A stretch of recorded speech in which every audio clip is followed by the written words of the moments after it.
बिस्मिल्लाहिर्रहमानिर्रहीम, अस्सलाम वालेकुम, गुड मॉर्निंग। न्यू पाकिस्तान में आपको खुशामदीद कहती हूँ। मैं हूँ आपकी होस्ट आयशा जुल्फ़िकार। नाज़रीन, आज के प्रोग्राम में बहुत सी अहम बातें आपसे शेयर करनी हैं और सबसे पहले बल्कि जिस हवाले से मैं बात करना चाहूँगी और प्रोग्राम में भी इसका भी हम जिक्र करेंगे आगे चलकर। आज पाकिस्तान की दो बहुत बड़ी अदबी शख्सियात की अगर हम बात करें, बरसी है। जनाब सादत हसन मंटो साहब और सूफ़ी दानिश्वर हज़रत वासिफ़ अली वासिफ़ साहब, उनकी आज बरसी है। इस हवाले से हम बात करेंगे। उनके साहबजादे हमारे साथ स्टूडियो में मौजूद होंगे, उनसे उनकी शख्सियत, उनकी किरदार के हवाले से और उन्होंने अपने बेटे को जो नसीहतें की या जिस तरह उनकी तरबियत की, इस हवाले से हम उनसे बात भी करेंगे। अच्छा, इसके अलावा कोरोना वायरस की 5वीं लहर बहुत तशवीशनाक सूरत हाल है, इस हवाले से भी हम आपको बताएंगे कि अभी पाकिस्तान में ख़ास तौर पर कराची या बड़े शहरों में क्या सिचुएशन चल रही है। अच्छा, एक बहुत तशवीशनाक ख़बर जो है, बल्कि अगर मैं बात करूँ कि ख़बरों का एक सिलसिला है जो कि गुज़श्ता कुछ अरसे से सामने आ रहा है, जिसको बोलते हुए ज़बान भी आपका साथ नहीं देती है कि औलाद के हाथों वालिदैन का कत्ल या वालिदैन को मार देना, ये ऐसी खबर है कि जिसको सुन के आपकी रूह काम जाती है। इस तरह के मामलात सामने आ रहे हैं, खबर भी सामने आई है, वो आपसे शेयर करेंगे। और माशरे में ये बेचैनी क्यों फैल रही है, इतनी संगदिली क्यों बढ़ती जा रही है, इस हवाले से भी हम बात करेंगे। अच्छा, भारत में अक़लियतों के साथ जो रवैया रखा जाता है वो हम सबको पता है, लेकिन अभी जो गुज़श्ता रोज़ ये ख़बर सामने आई है, काफ़ी वायरल हुई है कि जो कॉलेज की तालिबात हैं, मुस्लिम तालिबात, उनको हिजाब पहनने की वजह से क्लासरूम में दाखिले से मना कर दिया गया है। इस हवाले से भी हम जिक्र करेंगे प्रोग्राम में और जानने की कोशिश करेंगे कि ऐसा क्यों हो रहा है। तो सबसे पहले जैसे कि मैं बात कर रही थी कि कुछ नाम बहुत बड़े होते हैं, मतलब आपकी शख्सियत, आपका किरदार आपका नाम बनाता है, क्योंकि इंसान जब बाअमल होता है तो उसकी ये बाअमल होना उसके नाम को बड़ा करता है।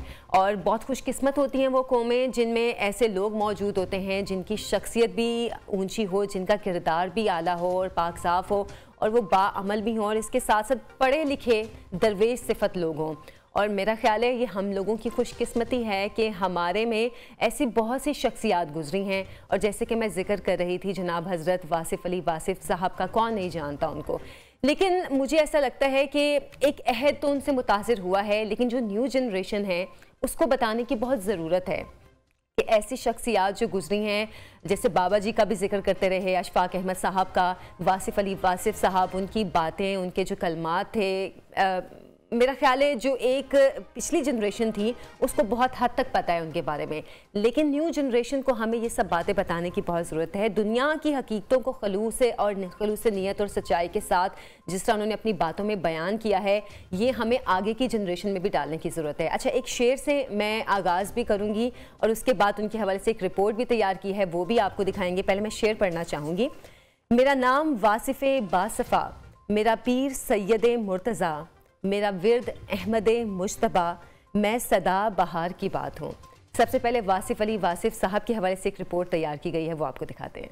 काशिफ़ अली वासिफ़ साहब, जो कि वासिफ़ अली वासिफ़ साहब के साहबजादे हैं, हमारे साथ स्टूडियो में मौजूद हैं। उनसे जानेंगे कि उनके वालिद की शख्सियत, उनका किरदार और उनके मामलात कैसे थे। अस्सलाम वालेकुम काशिफ़ साहब, कैसे हैं आप? जी, वालेकुम सलाम, अल्हम्दुलिल्लाह। आपको प्रोग्राम में खुश आमदीद कहती बहुत शुक्रिया। हमारे लिए बहुत इज्जत की बात है कि वासिफ़ अली वासिफ़ साहब के बेटे हमारे साथ स्टूडियो में मौजूद हैं, आपसे गुफ्तगू करेंगे। अच्छा, सबसे पहले आपसे जानना चाहूँगी, जाहिर सी बात है हम सब के जहनों में पहला सवाल यही होता है कि जो शख्स खुद इतना बाअमल है उसकी औलाद कैसी होगी, ये जहनों में सवाल आता है सबके। तो आपके वालिद साहब ने आपको किस किस किस्म की नसीहतें करते थे, किस तरह की वो शख्सियतें, मतलब एक जो दुनिया जानती है, एक वो जो घर में थे, उस हवाले से जानना चाह रही हूँ। जी, वास साहब की जो शख्सियत है ना जी, वो दो नहीं है, वो एक ही अच्छा है। ये इंटरेस्टिंग बात यह है कि अक्सर लिखने वाले जो लोग हैं उनकी किताबों में शख्सियत और तरफ से नुमाया होती है और ज़ाहिरी ज़िंदगी में और होती है, लेकिन आपकी शख्सियत आपकी किताबें पढ़ के जो वाज़े होती है वही शख्सियत आपकी आम दिनों में भी होती थी, क्योंकि आपके कॉल और फेल में कोई फ़र्क नहीं था। हाँ, जो कहते थे वो कर रहे होते थे, जो कर रहे होते थे वो कहा करते थे। तो इसलिए वो हमें कोई बहुत ज़्यादा फ़र्क महसूस नहीं होता था कि ये अखबार में जिस तरह से कॉलम आपके आ रहे थे नवाए वक्त में, उन दिनों में कोई कॉलम क्या कह रहे हैं, जब वो ट्यूसडे के दिन ही वो आया करता था और आप कहते थे कि अच्छा चलो पढ़ो क्या लिखा है भैया, फिर हम बैठ के पढ़ते थे सारे उसको। कुछ समझ आती थी, कुछ नहीं आती थी, बातें बहुत गहरी हुआ करती थी, लेकिन एक जो चीज़ थी कि आपका ख्याल बुलंद था, बेशक वो जिंदगी आपकी आम थी। वो तो उनके अशार, उनके कलाम सुनने वाले ही समझ सकते हैं। आप कहते थे कि जो अच्छा ख्याल है या बुलंद ख्याल है या अरफा ख्याली है, वो सादा जिंदगी के साथ ही मंसूब है। बिल्कुल। अगर आपका पेट भरा हो तो आपका ख्याल बंद हो जाता है, अगर आपकी जेब में माल ज़्यादा हो तो आपका ख्याल बंद हो जाता है। वो बहुत सादा ज़िंदगी गुजारते थे, बहुत मुख्तसर सी चीज़ों के साथ ज़िंदगी गुजारते थे, और हमें भी इसी तरह से उन्होंने ज़िंदगी गुजराई। कहा करते थे कि अंग्रेज़ी स्कूलों में भी पढ़ लोगे तो सरकारी में भी पढ़ लोगे। अच्छा। इससे क्या फ़र्क पड़ता है? तो लेकिन वो सिर्फ कहते थे कि तरबियत का जो हवाला है ना, वो सबसे अच्छी तरबियत या सबसे अच्छी तबलीग वो होती है जो इंसान करके दिखा रहा होता है। बेशक। तो आप कहते थे कि ये तबलीग का सबसे जो बड़ा जो है ना वो मज़हर, वो ये बात है कि आप वो कर रहे हो जो आप कह रहे हैं। तो वह सब वो कहा करते थे, वही किया करते थे। छोटी छोटी बातें तो सबको कहते हैं कि झूठ ना बोला करो, सच बोला करो, और इस तरह से बातें वो सारी होती हैं। लेकिन एक जो साथ आपके थी ना बात के, आपकी सच्चाई थी साथ में। हमें बचपन में भी कभी आपने मजाक में भी झूठ नहीं बोला, कि जैसे बच्चों को कभी बहलाने के लिए कोई बात कर देते हैं, माँ कहते हैं तुम ये काम कर लो, तुम्हें ये चीज देने के। हाँ, तो वो भी हमारे साथ कभी नहीं हुआ, जो कहा वो किया। अच्छा, तो ये एक बड़ी वाज़ेह बात थी। फिर हमें ये बात पे ना आहिस्ता आहिस्ता हमारा यकीन पुख्ता हो गया कि हमारे जो वालिद हैं वो जो कह रहे हैं वो वैसे ही है, वो वैसे ही है। इसमें कोई और दो बातें नहीं है कि सारा दिन लोगों का आना जाना, सवाल जवाब की महफिल, अखबार के कॉलम, ये मैंने सारी ज़िंदगी उनकी देखी। जब उन्होंने तालीम के बाद अपने एम.ए. इंग्लिश किया, आपने एम.एससी मैथमेटिक्स की, फिर आपने CS का इम्तहान दिया, आपकी 14th पोजीशन थी उस वक्त, लेकिन आपने CSS ज्वाइन नहीं किया। आपकी तबीयत ना ज़रा वो और तबीयत थी, नौकरी वाली तबीयत नहीं थी। दरवेश को कैद नहीं किया जा सकता असल में नौकरी में ना। वैसे आपका एक बड़ा खूबसूरत फिक्र आप फरमाते हैं कि सोचने वालों की दुनिया वालों की सोच से अलग होती है। वाह वाह वाह, मतलब ये बहुत गहरी बात है कि आप एक मिनट को खुद सोच में पड़ जाते हैं। अच्छा, इस बात का मतलब क्या है कि सोचने वाले की दुनिया दुनिया वालों की सोच से बहुत अलग होती है।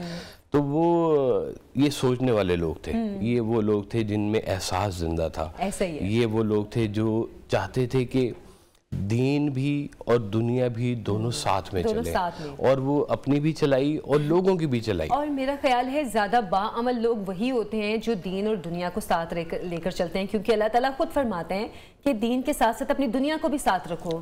ना तो अल्लाह ताला ने दुनिया को तर्क करने को कहा है, ना बिल्कुल दीन की तरफ होने को कहा है। जी हाँ, मुझे याद है बचपन से लेके अभी तक मैं आपके साथ सब्जी भी लेने गया हूँ, मैं गोश्त भी लेने गया हूँ, मुझे स्कूल भी आप छोड़ने जाया करते थे, लेके भी आप आया करते थे।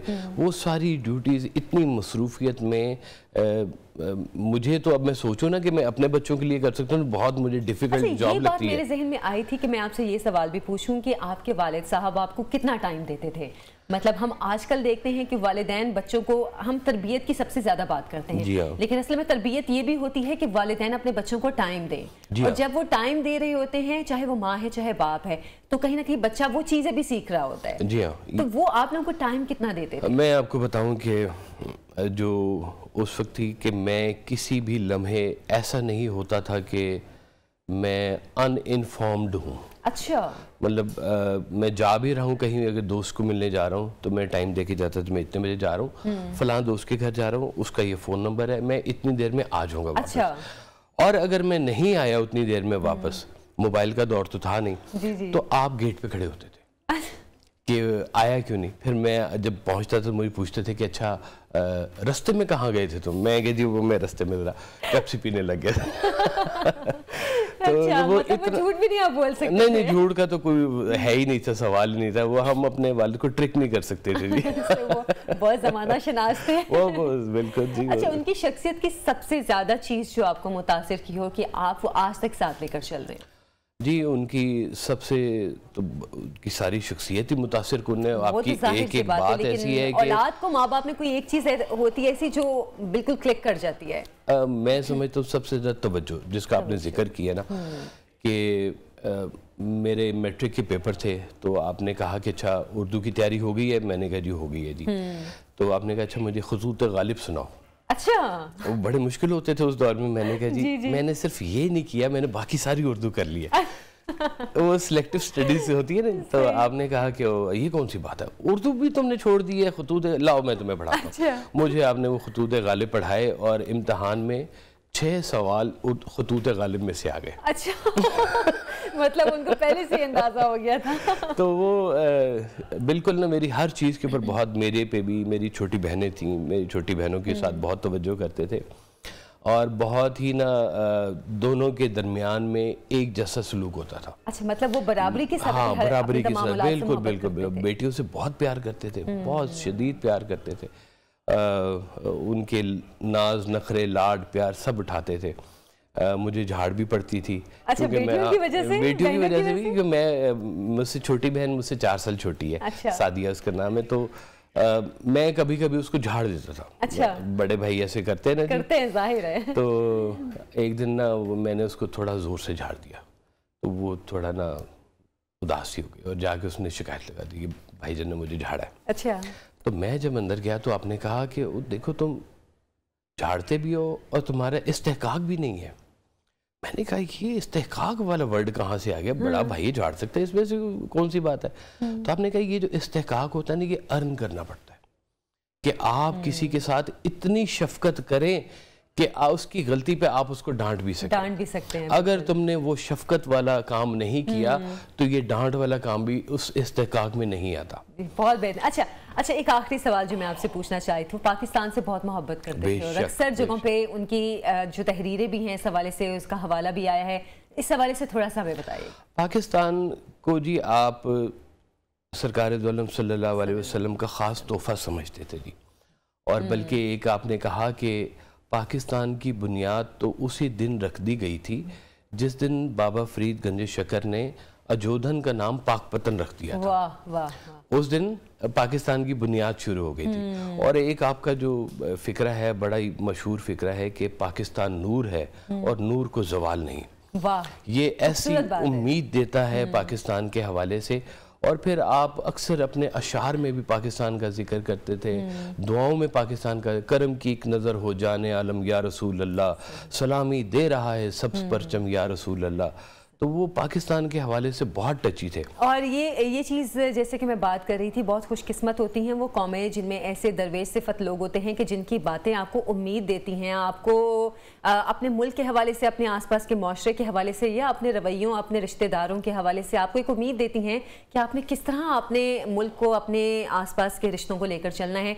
और वासिफ अली वासिफ साहब ऐसी ही शख्सियत है जिन्होंने लोगों में उम्मीद भी पैदा की। बहुत शुक्रिया काशिफ साहब, हमारे प्रोग्राम में तशरीफ लाए हैं। मैं जिससे कहा मेरे लिए बहुत इज्जत की बात है कि मैं वासिफ अली वासिफ साहब के साहबजादे के साथ मैंने गुफ्तगू किया आपके साथ प्रोग्राम में, थोड़ी देर के लिए आपके साथ बातचीत हुई है। आपका बहुत शुक्रिया। एक छोटी सी अभी ब्रेक से हम वापस आएंगे, आप हमारे साथ रहिए।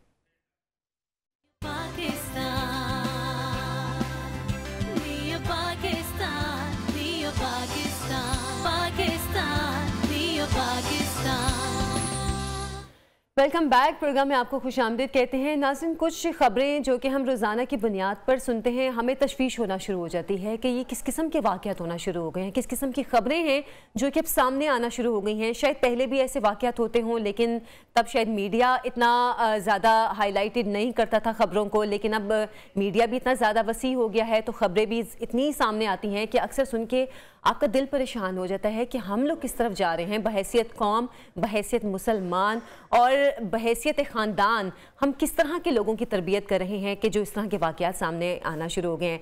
वालिदैन का मुकाम और मर्तबा हम सबको पता है कि ऊंचा है। सिर्फ इस दुनिया में ही नहीं, दीन के लिहाज से भी हम देखें तो वालिदैन का मुकाम और मर्तबा अल्लाह ताला ने बहुत ऊंचा रखा है और हम सबको वालिदैन की इज़्ज़त, उनसे मोहब्बत, उनसे शफ़क़त करने का कहा गया है। ये तक कहा गया है कि अगर आपके वालिदैन काफिर हैं, ना मुस्लिम हैं, तो भी उनको उफ़ ना कहो, उनकी हर बात मानो सिवाय दीन के मामले पर। तो लेकिन हम जब देख रहे हैं ऐसे मामलात हमारे आसपास हो रहे हैं कि औलाद के हाथों माँ बाप का कत्ल सुन के ऐसे लगता है कि जैसे आपका दिल किसी ने मुट्ठी में ले लिया हो। मुझे याद है कुछ सालों पहले मैंने एक न्यूज़ पढ़ी थी कि एक लड़के ने अपने माँ बाप, अपने बहन भाइयों को कत्ल करके घर के सहन में दफना दिया था। इतनी वो वहशतनाक खबर थी कि सुन के कितने दिन तक मैं रंजीदा रही थी। और अभी एक गुज़श्ता रोज़ एक ऐसी ही खबर सामने आई है कि एक शख्स, एक लड़के बिलाल ने अपने वालिद, बल्कि मैं पहले हवाला भी उस इलाके का दे देती हूँ कि फैसलाबाद का इलाका है मिल्लत टाउन, जहाँ के इलाके चक नंबर 198 रब मनियावाला के रिहायशी मोहम्मद अशरफ ने काम काज न करने पर अपने बेटे बिलाल को घर से निकाल दिया। और उसके बाद बिलाल ने अपने वालिद को अपने दोस्त के साथ मिलकर फायरिंग करके कत्ल कर दिया। वो शख्स जो कि इस लड़के का वालिद था, दिन में मिस्त्री का काम करता था, रात में अंडे बेचता था, और जब शाम में वो अंडे बेचकर घर आया, घर के दरवाजे पर उसने अपने बाप को फायरिंग करके कत्ल कर दिया। इतनी वहशत हुई है मुझे ये सुनकर खबर कि किस तरह के वाक़यात हमारे सामने आना शुरू हो गए हैं। एक और भी खबर जो मैं आपसे शेयर करना चाह रही हूँ, सियालकोट के इलाके हाजीपुरा में एक नौजवान ने अपने वालिद हाजी नदीम को कत्ल कर दिया। और उस वाक़े में इस लड़के ने अपने बाप को जब कत्ल किया तो उसके बाप ने उससे जान बचाने की भीख मांगता रहा, लेकिन उसने अपने बाप पे फायरिंग की, उसको कत्ल कर दिया। बोलते हुए भी ना मुझे ऐसे जैसे ना मेरा दिल किसी ने मुट्ठी में लिया हुआ है कि हम अपने माँ बाप के साथ क्या कर रहे हैं। मतलब हमने दुनिया में ही जहन्नम कमा ली है, आखिरत तो बहुत फिर आगे की बात है, हम दुनिया में ही अपनी जहन्नम पैदा कर रहे हैं। अल्लाह ताला हमें हिदायत दें। इस पे हम बात करेंगे। डॉक्टर जावेद इकबाल साहब हमारे साथ मौजूद हैं, मोटिवेशनल स्पीकर हैं। अस्सलाम वालेकुम डॉक्टर साहब, प्रोग्राम में आपको खुश आमदीद कहती हूँ। जी बहुत शुक्रिया। वालेकुम अस्सलाम। डॉक्टर साहब, आपने ये वाक़यात कुछ सुने, आपको क्या लग रहा है हमारी सोसाइटी में माँ बाप के हवाले से रवैये किस तरफ जा रहे हैं? सिर्फ माँ बाप के हवाले से नहीं, अमूमी रवैये ही हमारे बहुत ही मनफी समत में जा रहे हैं, और ये बहुत रॉकेट, जिसे नोज डाइव कहते हैं, उस हिसाब से जा रहे हैं। इसलिए कि मुआशरा तरबियत पर कुछ भी इन्वेस्ट नहीं कर रहा। बिल्कुल। जिन लोगों की शादी होती है तो उसके बाद अल्लाह ताला उनको औलाद देता है, लेकिन उससे पहले उन बच्चों को हमने बिल्कुल नहीं सिखाया कि आपने कैसी माँ बनना है और आपने कैसा बाप बनना है, और जो आपके यहाँ अल्लाह पाक एक औलाद देगा उसका किबला किस तरफ रखना है, कौन से रवैये उसको, उससे वो बिल्कुल नाबलद है। जैसे अगर आपने घर में एक मुलाजमा रखी है, उसको खाना पकाना नहीं आता और उसके जिम्मे आपने ये काम लगा दिया है कि 20 लोगों की दावत करनी है तो उसका खाना तुमने पकाना है। सही। तो मुझे बताएं कि वो किस किस्म का खाना पकाएगी। तो बच्चे जो हैं ये हमारा मुस्तकबिल हैं। जिस तरह की कौम हम पैदा करेंगे वैसे ही हम होंगे अगले 10-20 सालों में। तो इस सिलसिले में हम बहुत शोर मचाया जा रहा है कि मेहरबानी करके इसकी तरफ तवज्जो दी जाए। मसला सिर्फ ये दो वाकयात जो हैं, इन दो ये सिर्फ एक सिम्टम है। ये इन्हीं की बुनियाद के आप कहें जी उन लड़कों को पकड़ें, उनको पकड़ के सजाए मौत दें, उनको सरेआम उनको कत्ल कर दें, ठीक है, जो लॉ कहता है उसके मुताबिक किसी को कत्ल करने की जो सजा है वो उसको मिलनी चाहिए, लेकिन सिम्टम के इलाज करने से ओरिजिनल बीमारी खत्म नहीं होती। ओरिजिनल बीमारी ये है कि मुआशरे के अंदर तरबियत का कोई निज़ाम मौजूद नहीं है। घरों के अंदर जो ख़ानदान की एक अकाई थी, जो ख़ानदान का एक रोल था तरबियत के लिए, वो मौजूद नहीं है। उसके बहुत सारे फैक्टर हैं, और उनमें से एक फैक्टर ये है कि वालिदैन के जहन में ये आ गया है कि बच्चों को बहुत ज़्यादा वसाइल पैदा करके देना, उनको सहूलतें प्रोवाइड करने का मतलब उनकी अच्छी तरबियत है। लिहाजा बहुत से ये जो मिडिल क्लास है, जो कुछ पढ़े लिखे लोग हैं, वो दोनों मियाँ बीवी सुबह से लेकर शाम तक काम पे जाके उन बच्चों के लिए वसाइल इकट्ठे करने लग जाते हैं। उनको बड़ा सा घर बना के दें, उनको अच्छा मोबाइल लेके दें। अभी थोड़ी देर पहले मैं सुन रहा था, मुझे मालूम नहीं था कि किसके बारे में गुफ्तगू हो रही थी, लेकिन कोई साहब अपने वालिद साहब, जाहिर है वो बड़े आदमी होंगे, मुझे नाम उनका नहीं पता चला, मुझे आप बताएंगी। तो वो बता रहे थे कि हमारे वालिद साहब ने हमें सादा जिंदगी गुजारने का बताया। वासिफ अली वासिफ साहब के हवाले से बात कर रहे थे जी। क्या बात है, माफी चाहता हूँ मैं, वो तो बहुत ही बड़े आदमी हैं, हमारे बुजुर्ग हैं। तो जैसे उनके बेटे बता रहे थे कि उन्होंने सादा जिंदगी गुजारने की तलकीन की। इसका ये मतलब नहीं है कि उनको तरबियत के उस मरहले से नहीं गुजारा, लेकिन यह है कि उन्हें वसाइल के चक्कर में नहीं डाला और उनकी तरबियत की। तो अब हमें भी अभी कुछ ना कुछ करना चाहिए। वो तमाम लोग जो सुन रहे हैं, जिनके बच्चे 7 साल से छोटी उम्र के हैं, मेहरबानी करके अपने घर में और अपने रवैये में इस किस्म की तब्दीली लेके आए कि उन बच्चों के लिए रोल मॉडल आप बन सके, जैसे कि वो बता रहे थे वासिफ साहब के साहबजादे। इसी तरीके से वो तमाम पोटेंशियल पेरेंट्स जिनको इंशाल्लाह उनकी शादी होगी, उनके बच्चे होंगे, उनको अभी से फॉर्मली और इनफॉर्मली ये सीखना है कि बच्चों का मिजाज कैसे बनता है, बच्चों का जहन कैसे बनता है। बच्चे कैसे अपनी आदत को सीखते हैं। तो ये तमाम चीजें जो हैं हमें सीखनी पड़ेंगी। इसके अलावा जो हमारे इदारे हैं, मैं बहुत ही दुख के साथ शेयर करता हूं कि वो कॉस्मेटिकली बहुत ज्यादा कॉग्निटिव नॉलेज यानी चीजों का जो इल्म है, जो कि याद, मगर रवैयों में तब्दीली लाने का काम इदारों से भी बहुत कोताही हो रही है। स्कूल कॉलेजेस ये सारे के सारे बहुत पॉजिटिव रोल प्ले कर सकते हैं, लेकिन अनफॉर्चुनेटली उतना रोल प्ले नहीं कर रहे किरदार की तश्कील में जितना कि होना चाहिए। इसके अलावा एक बहुत बड़ी वजह हमारा जो मुल्क का जो निज़ाम है, हमारे जो साहिब इक़्तिदार हैं, वो बहुत अच्छे रोल मॉडल नहीं है। वो भी एक दूसरे से लड़ते हैं, एक दूसरे को झगड़ते हैं, एक दूसरे की टांगें खींचते हैं।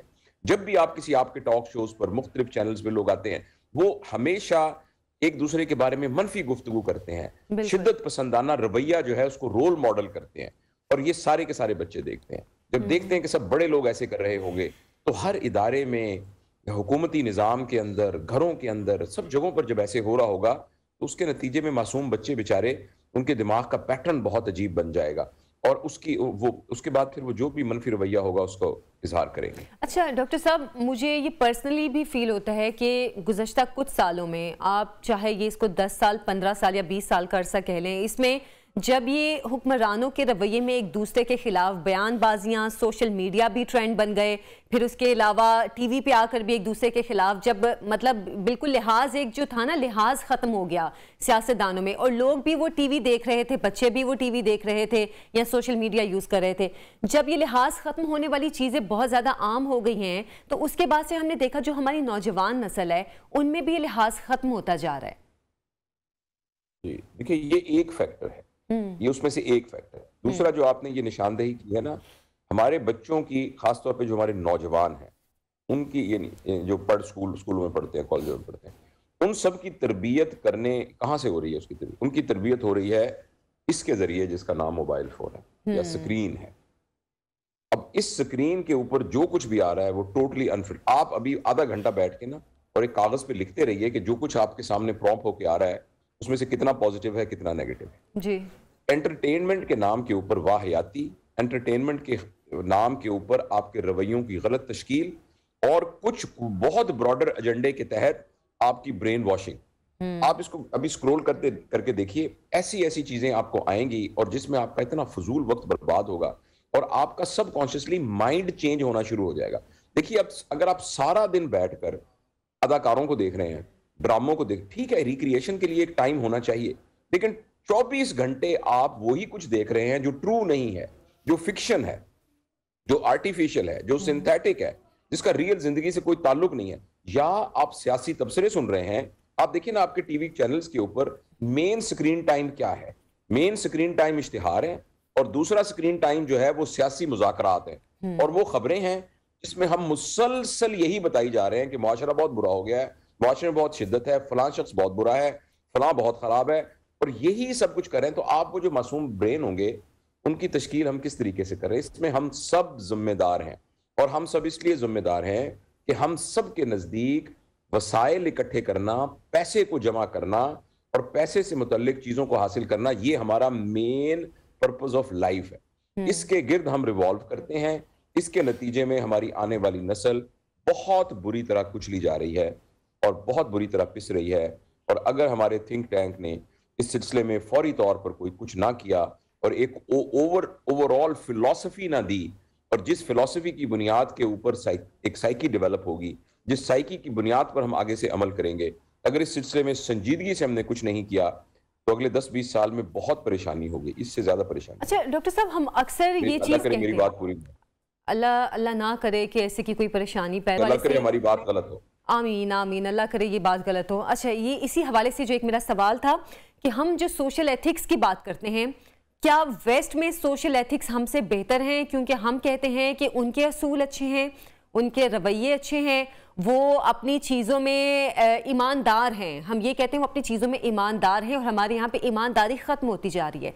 क्या वेस्ट का जो सोशल एथिक्स का रवैया है वो हमारे ईस्ट की निस्बत, या हमारा जो ये एशिया के जो मुल्क है इनकी निस्बत क्या बेहतर है? नहीं, एशिया में बहुत सारे मुल्क आप मिसाल दे सकते हैं। हमारे साथ ही श्रीलंका है एक मुल्क, मैं वहां गया हूं एक दफा और मैंने देखा है कि वहां कुछ बहुत इतनी अमीर तो लोग नहीं हैं, बहुत सादा से लोग हैं, उन्होंने सादा से कपड़े पहने होते हैं, मगर उनका सोशल एथिक्स बहुत जबरदस्त है। उनका एजुकेशन सिस्टम इस किस्म का है कि कोई सोच भी नहीं सकता कि अपने बच्चे को वो स्कूल ना भेजे। अच्छा। उसके ऊपर कानूनी चाराजोई की जाएगी। तो इसमें ईस्ट और वेस्ट का क्या चक्कर, आप मलेशिया में जाके देख लीजिए, मलेशिया भी तो मुसलमान मुल्क ही है ना, और आप वहां जाके देखिए कि वहां का सोशल एथिक्स कैसे है। तो ये हमारे अंदर इनहेरेंट ना, हमारे खानदान से ये बात शुरू होती है, पेरेंट्स से ये बात शुरू होती है, और उसके बाद मुआशरे में आती है और इदारों के अंदर आती है। अब वेस्ट की बात करते हैं, आप वेस्ट की किसी भी चीज को हमारी किसी भी चीज से कंपेयर कर लें, आप सड़क को सड़क से कंपेयर कर लें, स्कूल को स्कूल से कर लें, अस्पताल को अस्पताल से कर लें, इबादतगाह को इबादतगाह से कर लें, किसी से भी एप्पल टू एप्पल आप मैच करेंगे तो उनके यहाँ तो वो वैल्यूज हैं, वो उन्होंने डेवलप की हैं, उस पर कोई कंप्रोमाइज नहीं है। और देखें, लॉ की इनडिस्क्रिमिनेट डिस्पेंसेशन है, कानून को जो भी तोड़ेगा चाहे वो कोई भी होगा उसको मिलेगा। आप बताइए, हमारे यहाँ तो कानून एक मजाक बना हुआ है, तो आप उनके साथ क्या मुकाबला हम कर रहे हैं?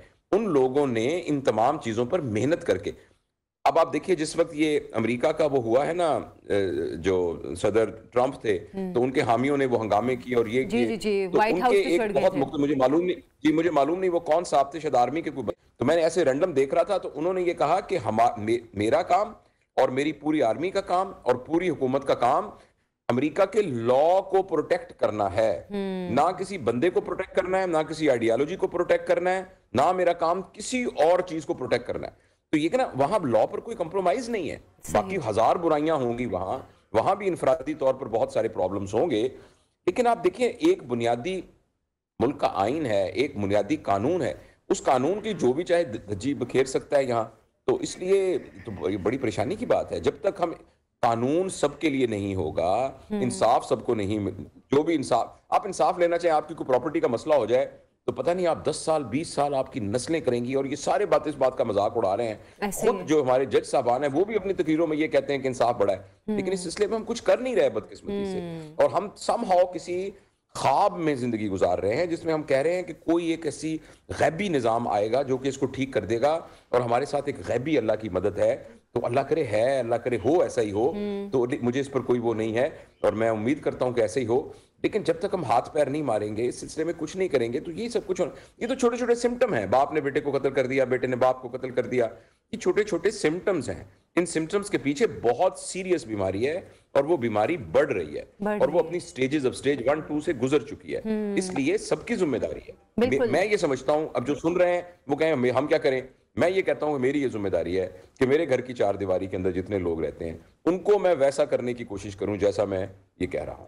बिल्कुल, कम से कम ये मिनिमम है जो मैं कर सकता हूं, तो कम से कम मैं इतना तो करूं। तो पूरी कौम का जो यूनिट है वो एक खानदान होता है। जब आप एक खानदान को संभाल लेते हैं तो इंशाल्लाह, और बहुत सारे खानदान यूं इस तरह संभल जाएंगे, तो छोटे छोटे आइलैंड्स ऑफ एक्सीलेंस डेवलप होंगे, तो इंशाल्लाह बेहतरी आने की कुछ सूरत है। लेकिन अगर हम आज कोशिश करेंगे तो ये तब्दीली 20-30 साल में नजर आएगी। बिल्कुल ठीक कह रहे हैं आप डॉक्टर साहब, आज कौमों की जिंदगी में बिल्कुल आपने ठीक कहा, आज हमने कोशिश करनी है तो ही 20-30 साल में कुछ जाके फर्क हमें नजर आएगा। आपका बहुत बहुत शुक्रिया आपकी गुफ्तगू का, और यकीनन आपने जैसी बातें की हैं ये माशरे के लिए हमारे लिए अलार्मिंग सिचुएशन है कि हम लोग अब इस मुकाम पर पहुंच चुके हैं कि औलाद अपने वालिदैन को कत्ल करने से हिचकिचाती नहीं है।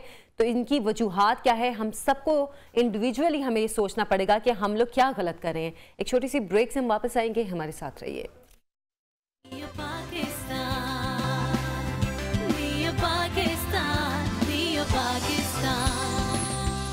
Welcome back. प्रोग्राम में आपको खुशामदीद कहते हैं। नाज़रीन, अगर हम भारत की बात करें तो भारत हमेशा से खुद को दुनिया की सबसे बड़ी जमहूरियत होने के दावेदार के तौर पर सामने लेकर आता है, बल्कि सेकुलर इंडिया का प्रचार करते हुए कभी भी नहीं थकता इस मामले पे, और हमेशा कहते हैं हम सेकुलर हैं, तमाम मज़ाहिब की आज़ादी है, ये है वो है। लेकिन इसके बिल्कुल बरक्स हैं हालात। अगर हम देखें कि भारत में जितनी भी अक़लियतें हैं उन सबको कहीं ना कहीं जो जान के ख़तरात हैं या माल के और इज़्ज़तों के हवाले से भी ख़तरात जो सामने आए, बल्कि एक आलमी रिपोर्ट सामने आई थी कुछ अर्सा पहले, उसमें काफ़ी तशवीश का इजहार भी किया गया था कि भारत में अक़लियतें महफूज नहीं हैं। अभी गुज़श्ता रोज़ एक ख़बर जो सामने आई उस हवाले से मैं बात करना चाहूँगी कि वहाँ पर जो सरकारी कॉलेज है वहाँ की तालिबात को, जो मुस्लिम तालिबात थी, 6 तालिबात को हिजाब पहनने की वजह से क्लासरूम में दाखिले से रोक दिया गया, बल्कि ये भी कहा गया कि अभी इन्हें पर्दे की इजाज़त दी तो कल को ये तालिबात कॉलेज में बाजमात नमाज का मुतालिबा करेंगी। मतलब इस तरह के मामला जो हैं वो सामने आ रहे हैं। पहले तो हम देख रहे थे कि कोई ना कोई मजहबी बुनियाद बनाकर तो वहाँ पर मुसलमानों का कत्लेआम हो रहा था, लेकिन अब जो इस तरह की छोटी सी बात है कि एक अगर तालिबात ने हिजाब दिया है तो हिजाब की बिना पर उनको क्लासरूम में दाखिले से रोक दिया गया है। अच्छा, इस पे हमने बात करने के लिए राब्ता किया है, नायब सदर कॉलेज डेवलपमेंट कमेटी हैं रशपाल सवर्णा साहब। रशपाल साहब, आपको मेरी आवाज आ रही है? यशपाल साहब, आपको मेरी आवाज आ रही है? Tell me. यशपाल साहब को प्रोग्राम में खुशामदीद कहती हूँ मैं। आपसे पहले सवाल मैं ये करना चाह रही हूँ कि अगर कोई अपने अकीदत के मुताबिक कोई अमल करता है, आपको मालूम होगा, आपके इल्म में होगा, जो गुज़श्ता रोज़ ये खबर सामने आई थी कि तालिबात को हिजाब पहनने की वजह से सरकारी कॉलेज में क्लास में दाखिले से रोक दिया गया। अगर कोई अपने अकीदे के मुताबिक कोई लिबास ज़ेब-ए-तन करता है तो कैसे आप लोग उसको रोक सकते हैं? It is not a issue. It is an issue created by the student only. It is a rules framed by the management. So any student into that college, they should follow the disciplinary rules by the management. So the management is in framed some rules for the disciplinary matters. So the students should follow the rules and regulations which is framed by the management, because they are creating an issue that hijab and scarf and all. Yashpal साहब, आप हमसे हिंदी में बात कर सकते हैं क्योंकि हमारा भी उर्दू चैनल है, तो हम ये चाहेंगे आप हमसे हिंदी में ही बात करें। I am not familiar with Hindi, ma'am. I told yesterday only Hindi, English. अच्छा, ठीक है यशपाल, तो आपको उर्दू समझ आती है? नहीं मैडम। यशपाल साहब, फिर तो आपसे गुफ्तगू मुश्किल हो जाएगी, लेकिन चलें, बहरहाल मैं आसान अल्फाज में ही आपसे बात करने की कोशिश करती हूँ। आप कह रहे हैं कि कॉलेज के रूल्स एंड रेगुलेशंस को फॉलो करना ज़रूरी है, तो क्या कॉलेज में किसी भी अगर कोई मुस्लिम तालिबात हैं, क्योंकि हम वेस्टर्न कंट्रीज़ में भी देखते हैं कि वहाँ पर भी कोई इस तरह की रिस्ट्रिक्शन नहीं होती है तालिबात पर, स्टूडेंट्स पर? देखो मैडम, वो 35 इयर्स का हिस्ट्री है कॉलेज को। उधर मोर देन 1000 स्टूडेंट्स उधर एजुकेशन पढ़ रहा है। वो भी को एजुकेशन नहीं है, गर्ल्स कॉलेज है। 100 आदमी का ज्यादा लेडीज है, गर्ल्स माइनॉरिटी कम्युनिटी का है। अच्छा, सभी माइनॉरिटी कम्युनिटी का लड़के लोग वो फॉलो करता है। सिर्फ 4-5 लोग आदमी वो कैंपस फ्रंट ऑफ इंडिया का मेंबर्स इसे कुछ गड़बड़ करता है। इसलिए मेरा एक निवेदन है, एक एजुकेशन इंस्टीट्यूशन में गवर्नमेंट का तरफ से एक डिसिप्लिनरी यूनिफॉर्म, डिसिप्लिनरी निर्णय रहता है ना, उसको फॉलो करना जरूरी है। वो किसी को नहीं फॉलो नहीं कर सकते ना, तो छोड़कर अलग college, they can join other colleges. तो मेरी बात सुने यशपाल साहब, ये तो हिंदुइज्म में भी सर ढांपने के हवाले से कोई ऐसी पाबंदी तो नहीं है, कोई रिस्ट्रिक्शन तो नहीं है, बल्कि इज्जत दी जाती है सर ढांपने को। तो अगर तो कॉलेज की मुस्लिम तालिबात सर ढांपती हैं और ये उनकी फैमिली का तरीका है, तो इस पे मेरा ख्याल है कॉलेज इंतजामिया को कोई इशू तो नहीं होना चाहिए। यही तारीफा है तो वो कैंपस के बाहर नहीं, कैंपस के अंदर कॉलेज का नियम है ना, उसको पालन करना है, जरूर है, इसमें कॉम्प्रोमाइज नहीं है। तो यशपाल साहब, इसको कॉम्प्रोमाइज करने इसको तो फिर हम इस तरह भी कह सकते हैं कि फिर ये सरकारी कॉलेज है तो बीजेपी के अंडर है, तो फिर आप तो बीजेपी का मौकिफ दे रहे हैं। देखो 35 इयर्स का हिस्ट्री है कॉलेज को, बीजेपी कांग्रेस का बात नहीं है इधर। अच्छा, इधर मोर देन 1000 स्टूडेंट उधर एजुकेशन लेना है, इधर लेता है स्टूडेंट्स आर देयर। इसमें 150 का ज्यादा मुस्लिम लोग कम्युनिटी वाला लड़की लोग है। इसमें सिर्फ 4 से 5 लोग ये इश्यूज क्रिएट किया, बाकी पूरा लोग एजुकेशन उधर अच्छा मिलता है, quality of education is very good. तो क्या वो न्यू स्टूडेंट्स थी यशपाल साहब, जिन स्टूडेंट्स को रोका गया कॉलेज में दाखिले, स्कूल में ये क्लास में दाखिले से? किसी को भी देखो, किसी को भी रोका नहीं, डिसिप्लिन है ना, ये नीति है कॉलेज का, यूनिफॉर्म और ड्रेस कोड है ना, और ड्रेस कोड पहने क्लासरूम का अंदर आ सकते हैं, नहीं तो बाहर कढ़ाने के लिए। अच्छा, कॉम्प्रोमाइज नहीं है। चलें, आपका ड्रेस कोड है, ठीक है, समझ लिया, लेकिन अगर उन लड़कियों के पेरेंट्स इस बारे में बात करना चाह रहे हैं तो उनसे क्यों इस बारे में बात नहीं की जा रही? तो पेरेंट्स के बारे में उसको मुलाकात किया, उसको बताया ऐसा ये रूल्स एंड रेगुलेशन है, आपको इंटरेस्ट नहीं है तो आप टीसी लेकर दूसरा कॉलेज ज्वाइन सकते हैं, नहीं तो इधर का रूल्स एंड रेगुलेशन फॉलो करने का है। फॉलो करेगा तो आपको कॉलेज क्लासरूम को अलाउ करता है। अच्छा, ये कर्नाटक का सरकारी कॉलेज है, इसका मतलब जितने भी सरकारी कॉलेजेस हैं वहां पर यही रूल्स हैं? यही रूल्स है, ये गवर्नमेंट रूल्स है। तो फिर अगर कोई अक़लियत अपना, अगर उसका पास एक कॉन्वेंट है, कॉन्वेंट कैथलिक मैनेजमेंट कॉलेज है, उधर भी सही रूल है। अच्छा यशपाल साहब, लेकिन अगर कोई अक़लियतों में से कोई अपने मजहब के मुताबिक या अपने अकीदे के मुताबिक अगर वो खुद को वैसे ड्रेसअप होना चाहे, मतलब कॉलेज यूनिफॉर्म एक अपनी जगह, लेकिन सिर्फ अगर सर कवर करना चाह रहे हैं तो इसमें हर्ज तो कोई नहीं है? One thing I'm going to tell you, madam, it is not a co-education also. It's a girls' college purely.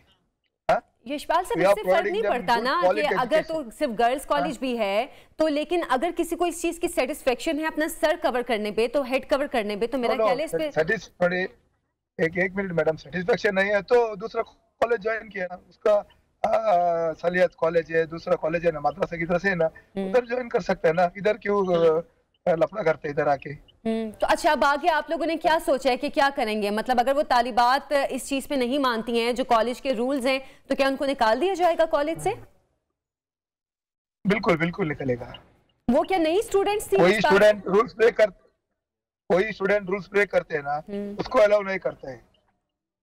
तो आपके ख्याल में कि इस तरह की छोटी छोटी जो बातें हैं, ये जो एक अमन अमल है या जो पीस एक है, उसको आपके ख्याल में मुतासिर नहीं करती? मैडम छोटी छोटी बात नहीं है, वो 4-5 लोग वो इश्यू क्रिएट किया, पहले भी उधर क्लासरूम चालू रहा था, वो टाइम पे ऐसा इश्यू नहीं था, ये 15 दिन का अंदर इश्यू क्रिएट किया।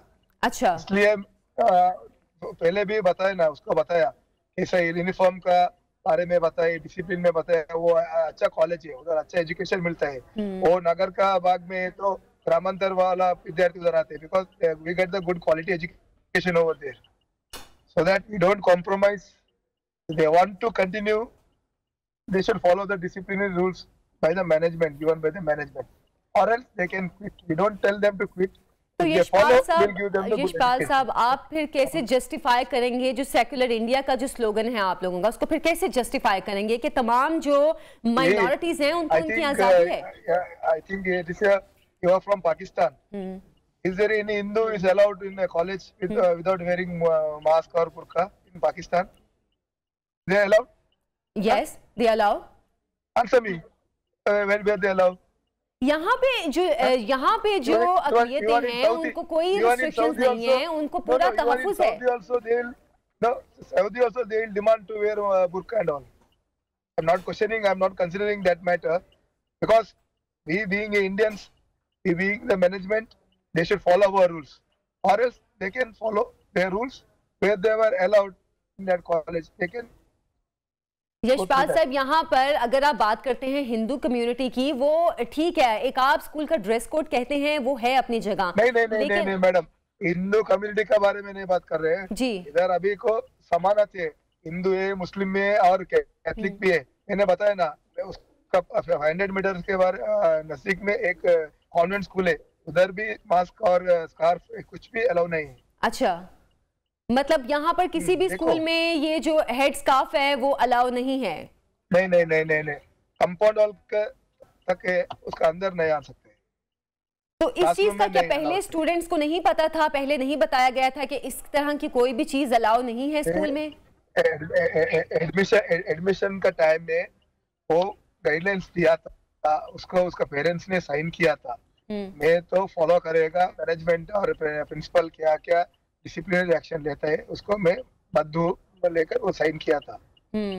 ठीक है यशपाल सवर्णा साहब, बहुत शुक्रिया आपके वक्त का, आपने अपना मौक़िफ़ पेश किया है, और जैसे कि उन्होंने कहा कि स्कूल के ये रूल्स एंड रेगुलेशंस हैं उनको फॉलो करना ज़रूरी है, लेकिन मेरा ख्याल है एक यूनिफॉर्म से हटकर अगर कोई हेड कवर करना चाहता है इसमें कोई हर्ज नहीं है, चाहे वो मुसलमान है चाहे वो किसी और कम्युनिटी से है, किसी भी, क्योंकि बाकी जो मज़ाहिब हैं उनमें भी हेड कवर करने को कोई मायूब नहीं समझा जाता, बल्कि हमने ये अक्सर देखा भी है कि जो हमारी क्रिश्चियन कम्युनिटी के लोग हैं वो भी अपनी जब इबादत गाह में जाते हैं वो भी अपना हेड कवर करते हैं। लेकिन अब भारत की जानिब से खास तौर पर इस इशू को उठाया जा रहा है कि नहीं, हेड कवर नहीं करना, ये स्कूल के रूल्स एंड रेगुलेशंस है। हालांकि तालिबात अपने अपने यूनिफॉर्म में थी, जो स्कूल के रूल्स एंड रेगुलेशंस हैं उनको फॉलो कर रही थी, लेकिन सिर्फ एक स्कार्फ पहनने पर, जो हिजाब से उन्होंने अपना सर कवर किया हुआ था, सिर्फ उसकी वजह से उनको स्कूल के अंदर जाने से, क्लासरूम के अंदर जाने से रोक दिया गया।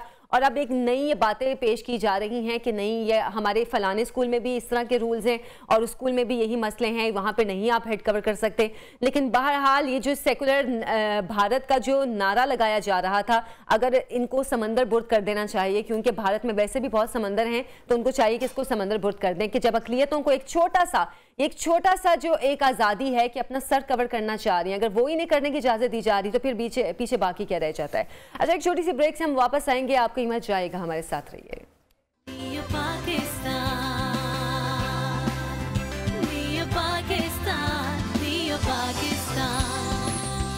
Welcome back. प्रोग्राम में आपको खुशामदीद कहते हैं। और आप लोग ये अक्सर सोचते होंगे कि हम अपने ज़्यादातर प्रोग्राम्स में कोरोना के हवाले से बहुत बात करते हैं। ये इसलिए ज़रूरी है कि हमें अपने लोगों को, अपनी आवाम को अवेयरनेस देने की बहुत ज़रूरत है कि जनाब अब कोरोना की जो 5वीं लहर आई है वो किस हद तक ख़तरनाक है। तो आप लोग एहतियात करें, क्योंकि जब कोरोना की पहली लहर आई तो लोगों ने एहतियात नहीं की, तो उसके बाद हमने देखा कि दूसरी और तीसरी लहर कितनी ख़तरनाक थी।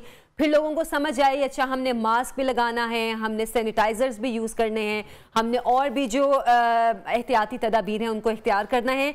लेकिन अब जो 5वीं लहर आई है, यहाँ तक आते आते ऐसा लगता है कि जैसे लोग फिर से ना पहले वाली स्टेज पे पहुँच गए हैं। मतलब कोई एहतियात नहीं है, मास्क नहीं लगते। हम बाज़ारों में जाएं तो 100 में से अगर कहें कि सिर्फ 10 to 20% लोग हैं जो मास्क यूज़ करते हैं तो गलत नहीं होगा। अच्छा, आपको ये भी बताऊं कि अब गुज़श्ता 24 घंटों के दौरान 9% तक जो कोरोना के जो तादाद है, इसके मरीज़ों की तादाद है, उनमें इजाफा हुआ है। और NCOC की जो रिपोर्ट अब सामने आई है उसके मुताबिक, उसके आदाद व शुमार के मुताबिक 24 घंटों के दौरान कोरोना वायरस के मज़ीद 4340 नए केसेस रिपोर्ट हुए हैं। ये बहुत तशवीशनाक सूरत हाल है, क्योंकि अब कोरोना की जो 5वीं लहर है वो भी लोगों को बहुत तेज़ी के साथ अपनी लपेट में ले रही है। तो खुदारा एहतियात करें और इन तमाम तर जो प्रिकॉशनरी मेजर्स थे जो कि बताए जा रहे थे, एहतियाती तदाबीर बताई जा रही थी, उन पर अमल करें।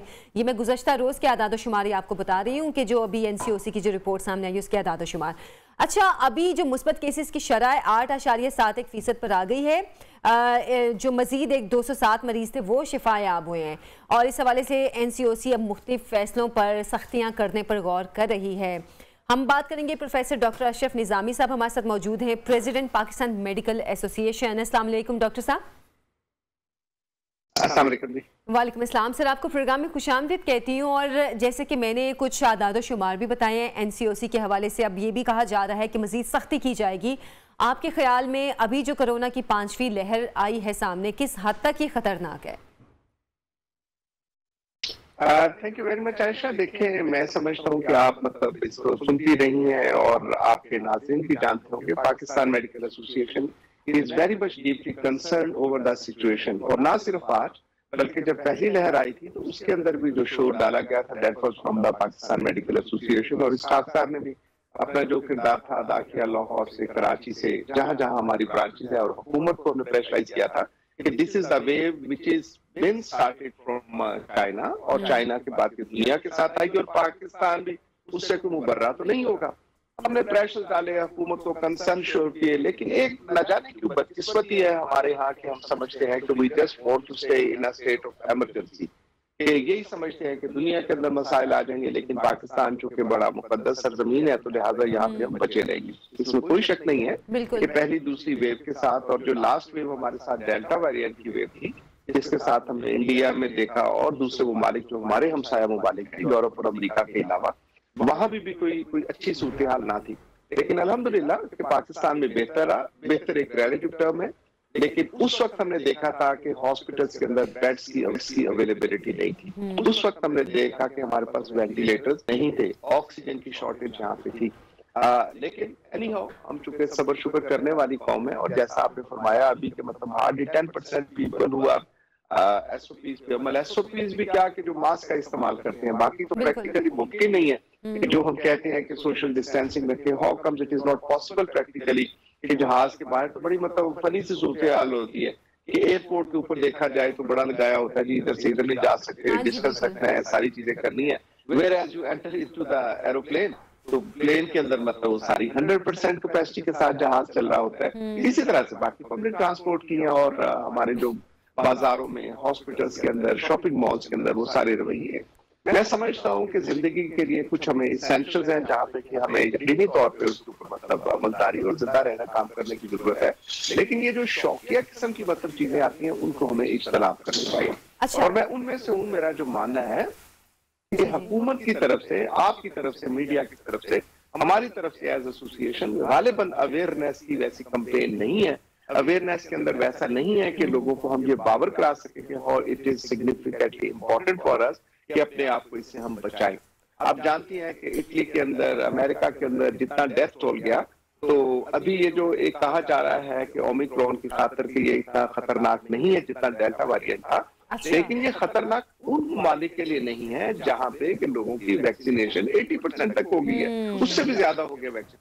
और वहां तो ऐसा है कि बूस्टर डोजेस लग चुकी हैं and now they are talking about कि सेकंड बूस्टर लगवानी है, थर्ड बूस्टर लगवानी है and they have been mild over there. Pakistan के अंदर हमारे यहाँ 25% से अभी तक हम कुछ 30-35% तक पहुंचे हैं डबल डोज के हवाले से अगर कहा जाए।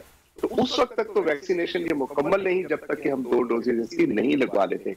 एंड सर्टनली कि हमारे यहाँ जो एक तो लकीली हमारे पास यूथ ज्यादा है, लेकिन ये ओमिक्रॉन जो कहा जाता है कि ये कदरे कम है, लेकिन ये कम उनके लिए है लोगों ने अपने आप को वैक्सीनेशन और पाकिस्तान तो डॉक्टर साहब उस लिस्ट में बिल्कुल नहीं आता है कि जहां पर 80% लोगों को वैक्सीनेशन हो चुकी हो, तो पाकिस्तान तो इस लिस्ट में आता ही नहीं है। खैर, अच्छा, तो डॉक्टर साहब क्या ये सर्द गर्म मौसम का भी कोई ताल्लुक है कोरोना के हवाले से? कि मतलब क्योंकि हम ये देखते हैं कि जैसे ही अक्टूबर नवंबर स्टार्ट होता है तो ये फ्लू के मसले या गला खराब के मसले, इस तरह की बीमारियां शुरू हो जाती हैं, जो कि बिलाखिर एंड पे जाके पता चलता है कि ये कोरोना हो गया या ओमिक्रॉन हो गया। तो क्या ये मौसम का भी ताल्लुक है इससे? देखिए, पहले यही समझा गया था कि जब गर्मी आएगी तो गालिबन इसके अंदर वायरस दब जाएगा, लेकिन देखने में यही आया था कि इसका मौसम के साथ कभी तौर पर कोई ताल्लुक नहीं। अच्छा। एक वेव है, एक वेव आती है और उसके साथ चीजें, हाँ अलबत्ता ये जरूर है कि हमारे यहाँ चूंकि सर्दियों के मौसम के अंदर नजला, जुकाम, खांसी और बुखार की मतलब वैसे एक रूटीन के अंदर हमारे इन्फ्लुएंजा और ये सारी चीजें आ जाती हैं। और आजकल चूंकि बड़ा हुआ है और मैं मतलब समझता हूँ कि it should be taken as corona until and unless proven otherwise। हमारे यहाँ मतलब एक मुख्तलिफ सी बात है कि हल्का फुल्का नजला जुकाम है, बॉडी एक सा बुखार है, कोई बात नहीं, और हर बंदा यही समझता है कि नहीं बस मुझे थकावट के साथ ही हो गया। वेयरएज मैं समझता हूँ कि इसके लिए कोरोना के साथ ही हमें समझना चाहिए टेस्टिंग कैपेसिटी हमारी उतनी नहीं है, हम उतने टेस्ट नहीं कर रहे। पब्लिक सेक्टर के अंदर जो हुकूमत को मैं समझता हूँ चाहिए कि टेस्ट मतलब जो उसकी फ्रीक्वेंसी बढ़ानी चाहिए वो वहां पे नहीं है। और हर बंदा 8-10 हज़ार रुपये तो अफोर्ड नहीं करता कि जाके वहां टेस्ट के लिए जाए, PCR करवाए और जो उनको फ्लू और ये सारी सिम्टम्स आती हैं और उसके साथ अपने आप को चेकअप करे।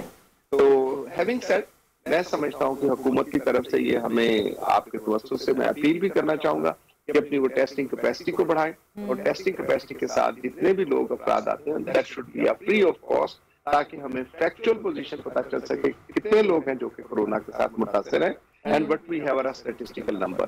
कराची के अंदर अगर टेस्टिंग ज्यादा हुई तो पता चला 40% प्लस चला गया, 40% पॉजिटिविटी रेट है कराची के अंदर। इसी तरह से लाहौर के अंदर भी, फैसलाबाद के अंदर, इस्लामाबाद के अंदर भी देखा जाए तो पॉजिटिविटी ज्यादा है। और बड़े शहरों में मतलब उसकी वजह यह है कि लोग टेस्ट करवा लेते हैं, छोटे शहरों के अंदर जहाँ टेस्ट नहीं करवाएंगे तो पता लगेगा कि वहां कोरोना है ही नहीं है। तो मैं समझता हूँ कि जब हम टेस्ट बेहतर करेंगे हुकूमत को साइंटिफिक बुनियाद के ऊपर, लाहौर के अंदर अगर हम लाहौर की बात करें तो 9 टाउन्स हमारे साथ हैं, तो रैंडमली हुकूमत को अभी हर टाउन से कम 2-4 हज़ार का सैंपल करके टेस्ट करने चाहिए कि कितना हमारे साथ इस वक्त जो डिजीज की प्रेवलेंस है, उससे हमें डिजीज पैटर्न भी पता चल जाएगा। लोगों की एंटीबॉडीज अगर कर सके तो बहुत अच्छा है, अगर ऐसा नहीं कर सकते तो कम से कम हुकूमत को, और रैपिड टेस्टिंग इज नाउ मतलब वेरी नॉर्मल, रैपिड टेस्टिंग जो है वो हो सकती है, PCR की खातिर जो वो चीजें हो सकती हैं। लेकिन हैविंग सेड, अवाम उन्नास को अपने रवैये जो है वो दुरुस्त करने होंगे। जब तक अवाम अपने रवैये दुरुस्त नहीं करेंगे कोई हुकूमत कामयाब नहीं हो सकती। अच्छा, ये बात आपने बिल्कुल सही कही है कि हमें अवामी तौर पर अपने रवैये दुरुस्त रखने की बहुत ज़रूरत है। और हम अपने प्रोग्राम के तवस्सुत से, क्योंकि हमारा हफ्ते में 5 दिन प्रोग्राम होता है, 4 दिन हम लाजमी कोरोना के हवाले से बात करते हैं कि हम लोगों को अवेयरनेस दे सकें कि भाई कोरोना की अब क्या सिचुएशन है या ओमिक्रॉन की अब क्या हालात चल रहे हैं, तो उन्हें कितनी एहतियात करने की ज़रूरत है। लेकिन डॉक्टर साहब, अब अगर जैसे आप अवामी रवैयों की बात कर रहे हैं, हमने पहले भी देखा कि जब तक लोगों पर सख्ती नहीं हुई, लोग उस चीज़ की तरफ नहीं आए, SOPs पे अमल करने की तरफ। तो आपको लगता है अभी भी फिर से सख्ती करनी पड़ेगी, फिर से वही पाबंदियां लगानी पड़ेंगी ताकि लोगों को समझ आए कि भाई अब जो 5वीं लहर आई है उससे कितनी एहतियात करने की जरूरत है? आपने बिल्कुल दुरुस्त कहा। एक चीज मैं आपसे शेयर करूं कि ओमिक्रॉन और कोरोना ही एक ही चीज है जी। ओमिक्रॉन उसकी नई वेरिएंट है जिसके साथ है, और लोग ये समझते हैं, चूंकि इंटरनेशनल लिटरेचर के अंदर ये कहा जाता है कि ओमिक्रॉन उतना खतरनाक नहीं है जितना डेल्टा था। तो मैं आपसे शेयर करूं कि वो मुमालिक जहां पे वैक्सीनेशन भी हो गई है और लोग उससे इन्फेक्ट हो रहे हैं, इफ 80% इज ओमिक्रॉन, तो उसके अंदर कोई 20% के करीब है वो डेल्टा भी अभी तक प्रिवेल कर रहा है। एंड डेल्टा जो बड़ा मतलब लीथल किस्म का है, डेल्टा को इतना इजी नहीं देना चाहिए। और पाकिस्तान के यहाँ, हमारे यहाँ पे इतनी कैपेसिटी हमारे पास नहीं है कि अगर खुदा न खास्ता हमारे पास ये 20-30% और ओवरऑल ऐसे ही होता है कि कोविड की मतलब 6-7% पेशेंट होते हैं जो कि सीरियस आते हैं, जिनको हॉस्पिटलाइजेशन की जरूरत है, वेंटिलेशन की, ऑक्सीजनेशन की जरूरत होती है, तो वो अच्छा खासा बर्डन पड़ जाता है हमारे हेल्थ एस्टैब्लिशमेंट के ऊपर। ये जो आपने कहा कि हुकूमत को सख्ती करनी चाहिए, मैं डे वन से इसका मतलब समझता हूँ कि हुकूमत को बिल्कुल सख्ती करनी चाहिए। और ये जो हॉट स्पॉट्स आते हैं उनके ऊपर इसेंशियल है कि ये जो स्मार्ट लॉकडाउन हुकूमत ने नई टर्म निकाली है, तो ये एक मतलब पब्लिक हेल्थ के अंदर वैसे ही नॉर्मल है कि जहां भी आप देखते हैं कि इंक्रीज आ रहा है तो उनको लॉकडाउन करने की अशद जरूरत होती है। आई डोंट नो कि कराची के अंदर लोग क्या सोच रहे हैं, NCOC क्या सोच रही है कि जब मतलब बिल्कुल हाथ से निकल जाएगी चीज देन दे विल अप्लाई। मैं समझता हूँ कि एज पाकिस्तान मेडिकल एसोसिएशन हम समझते हैं कि जो prevention that is the only way forward कि जिसके साथ हम बेहतर रह सकते हैं। अच्छा डॉक्टर साहब, स्कूल्स के मैं आपसे स्कूल्स के हवाले से सवाल करना चाह रही थी कि अब हम स्कूल्स में किस तरह इस चीज़ को यकीनी बनाएं कि एक तो वहाँ पर वैक्सीनेशन, क्योंकि जाहिर सी बात है हर उम्र के बच्चे हैं और बहुत सी उम्र ऐसे एजेस भी हैं कि जिनको वैक्सीनेशन अभी नहीं लग सकती। एक तो वहाँ पर वैक्सीनेशन का मसला और दूसरा सोशल डिस्टेंस वहाँ पर उस तरह नहीं हो सकता जिस तरह हम बड़े रख सकते हैं। तो किस तरह वहाँ पर इस चीज़ को यकीनी बनाएं कि वहाँ पर एक तो वैक्सीनेशन हो, या जिन बच्चों की वैक्सीनेशन नहीं हो सकती उनको इतनी एहतियात कराएं कि वहाँ पर कोरोना का फैलाव ना हो।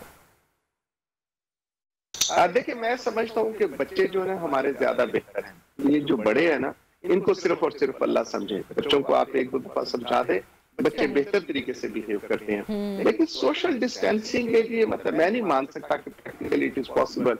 आप क्लासरूम बच्चों के साथ देखें, बाहर जाने के लिए देखें, मतलब वैगन के अंदर वो घुस के पढ़ रहे, मतलब बच्चे पे बच्चा चढ़ के वहां पे आ रहे होते हैं, और स्कूल के अंदर लंबी लंबी क्यू लगा के कहते हैं कि हम सोशल डिस्टेंसिंग बच्चों के साथ कायम करेंगे। मैं समझता हूँ कि ऐसा कभी तौर पे नहीं है। बच्चे के साथ जो मास्क होना चाहिए, मास्क इसेंशियल, हैंड वॉशिंग जो उसके लिए, और फिर जो ओमिक्रॉन के लिए जो जरूरी है आजकल हमें करने के लिए कि हमारे कमरे बंद हैं, तो खुदारा उनकी ventilation is very much important. कि दिन में 2-3 दफा जो है, भले सर्दी वर्दी है, अपने आप को वार्म अप रखना चाहिए, लेकिन ventilation that is very much essential. और क्लासरूम्स के अंदर अगर वेंटिलेशन का सिस्टम बेहतर रखेंगे, मुस्तकिल बुनियादों पर नहीं, लेकिन अगर घंटे, आधे घंटे, 2 घंटे के बाद उसको वेंटिलेट कर दे, तो मैं समझता हूँ कि वो काफी हद तक बेहतर होगा। मतलब साइंटिस्ट पीपल दे से लाइक दैट कि उसको बेहतर होगा, and it is very much research based. ये ऐसी मतलब ऐसे नहीं है और इत्तफाकिया तौर पे नहीं है, बल्कि इट इज रिसर्च बेस्ड। अगर आप वेंटिलेशन बेहतर करते हैं, अगर मास्क का इस्तेमाल करते हैं, सैनिटाइजर यूज करते हैं, या अपने हाथों को वॉश करते हैं, सोशल डिस्टेंसिंग रखते हैं, तो बहुत ही अच्छा है। वो कि मैं समझता हूँ कि हमारे यहाँ ये प्रैक्टिकली मुमकिन नहीं है और कहीं भी मुमकिन नहीं होगा, भले ये यूरोप हो, अमेरिका हो। बल्कि यूरोप में तो हम देख रहे हैं कि जो सख्ती की जा रही थी गवर्नमेंट की तरफ से, डॉक्टर साहब, वहाँ पर तो अब लोग मुजाहिरों पे उतर आए हैं कि ये सख्तियाँ हमसे हटाई जाएं, ये पाबंदियाँ हमसे हटाई जाएं। अब तो यूरोप के लोग तो अब मुजाहिरों पे निकल आए हैं।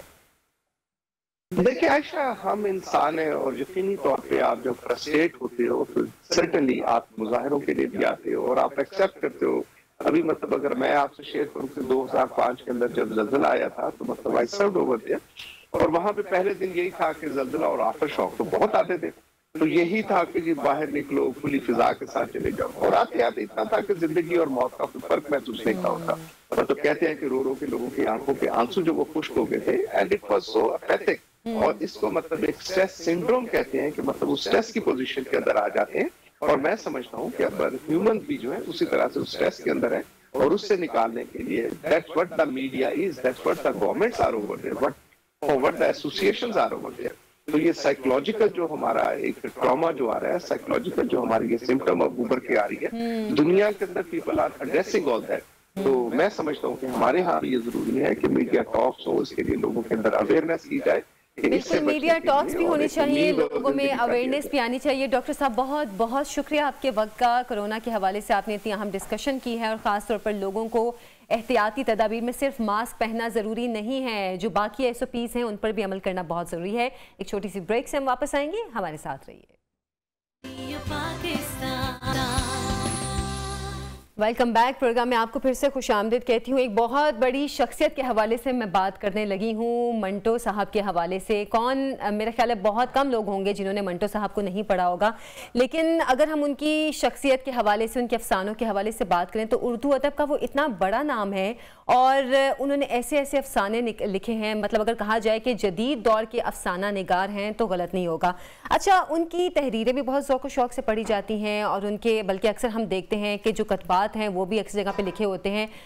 कुछ चीज़ें भी ऐसी होती हैं, मतलब कुछ टीवी पे तो नहीं इतनी बात करने वाली होती, लेकिन वो मुआशरे की जो सच्चाइयाँ हैं, मुआशरे की जो हकीकतें हैं उनके हवाले से बात करते हैं। कुछ तल्ख हकीकतें हैं उनके हवाले से बात करते हैं। आज उनकी बरसी है, जैसे कि मैंने प्रोग्राम के शुरू में भी जिक्र किया था कि आज मंटो साहब की भी बरसी है और हज़रत फासिफ अली वासिफ साहब की भी बरसी है।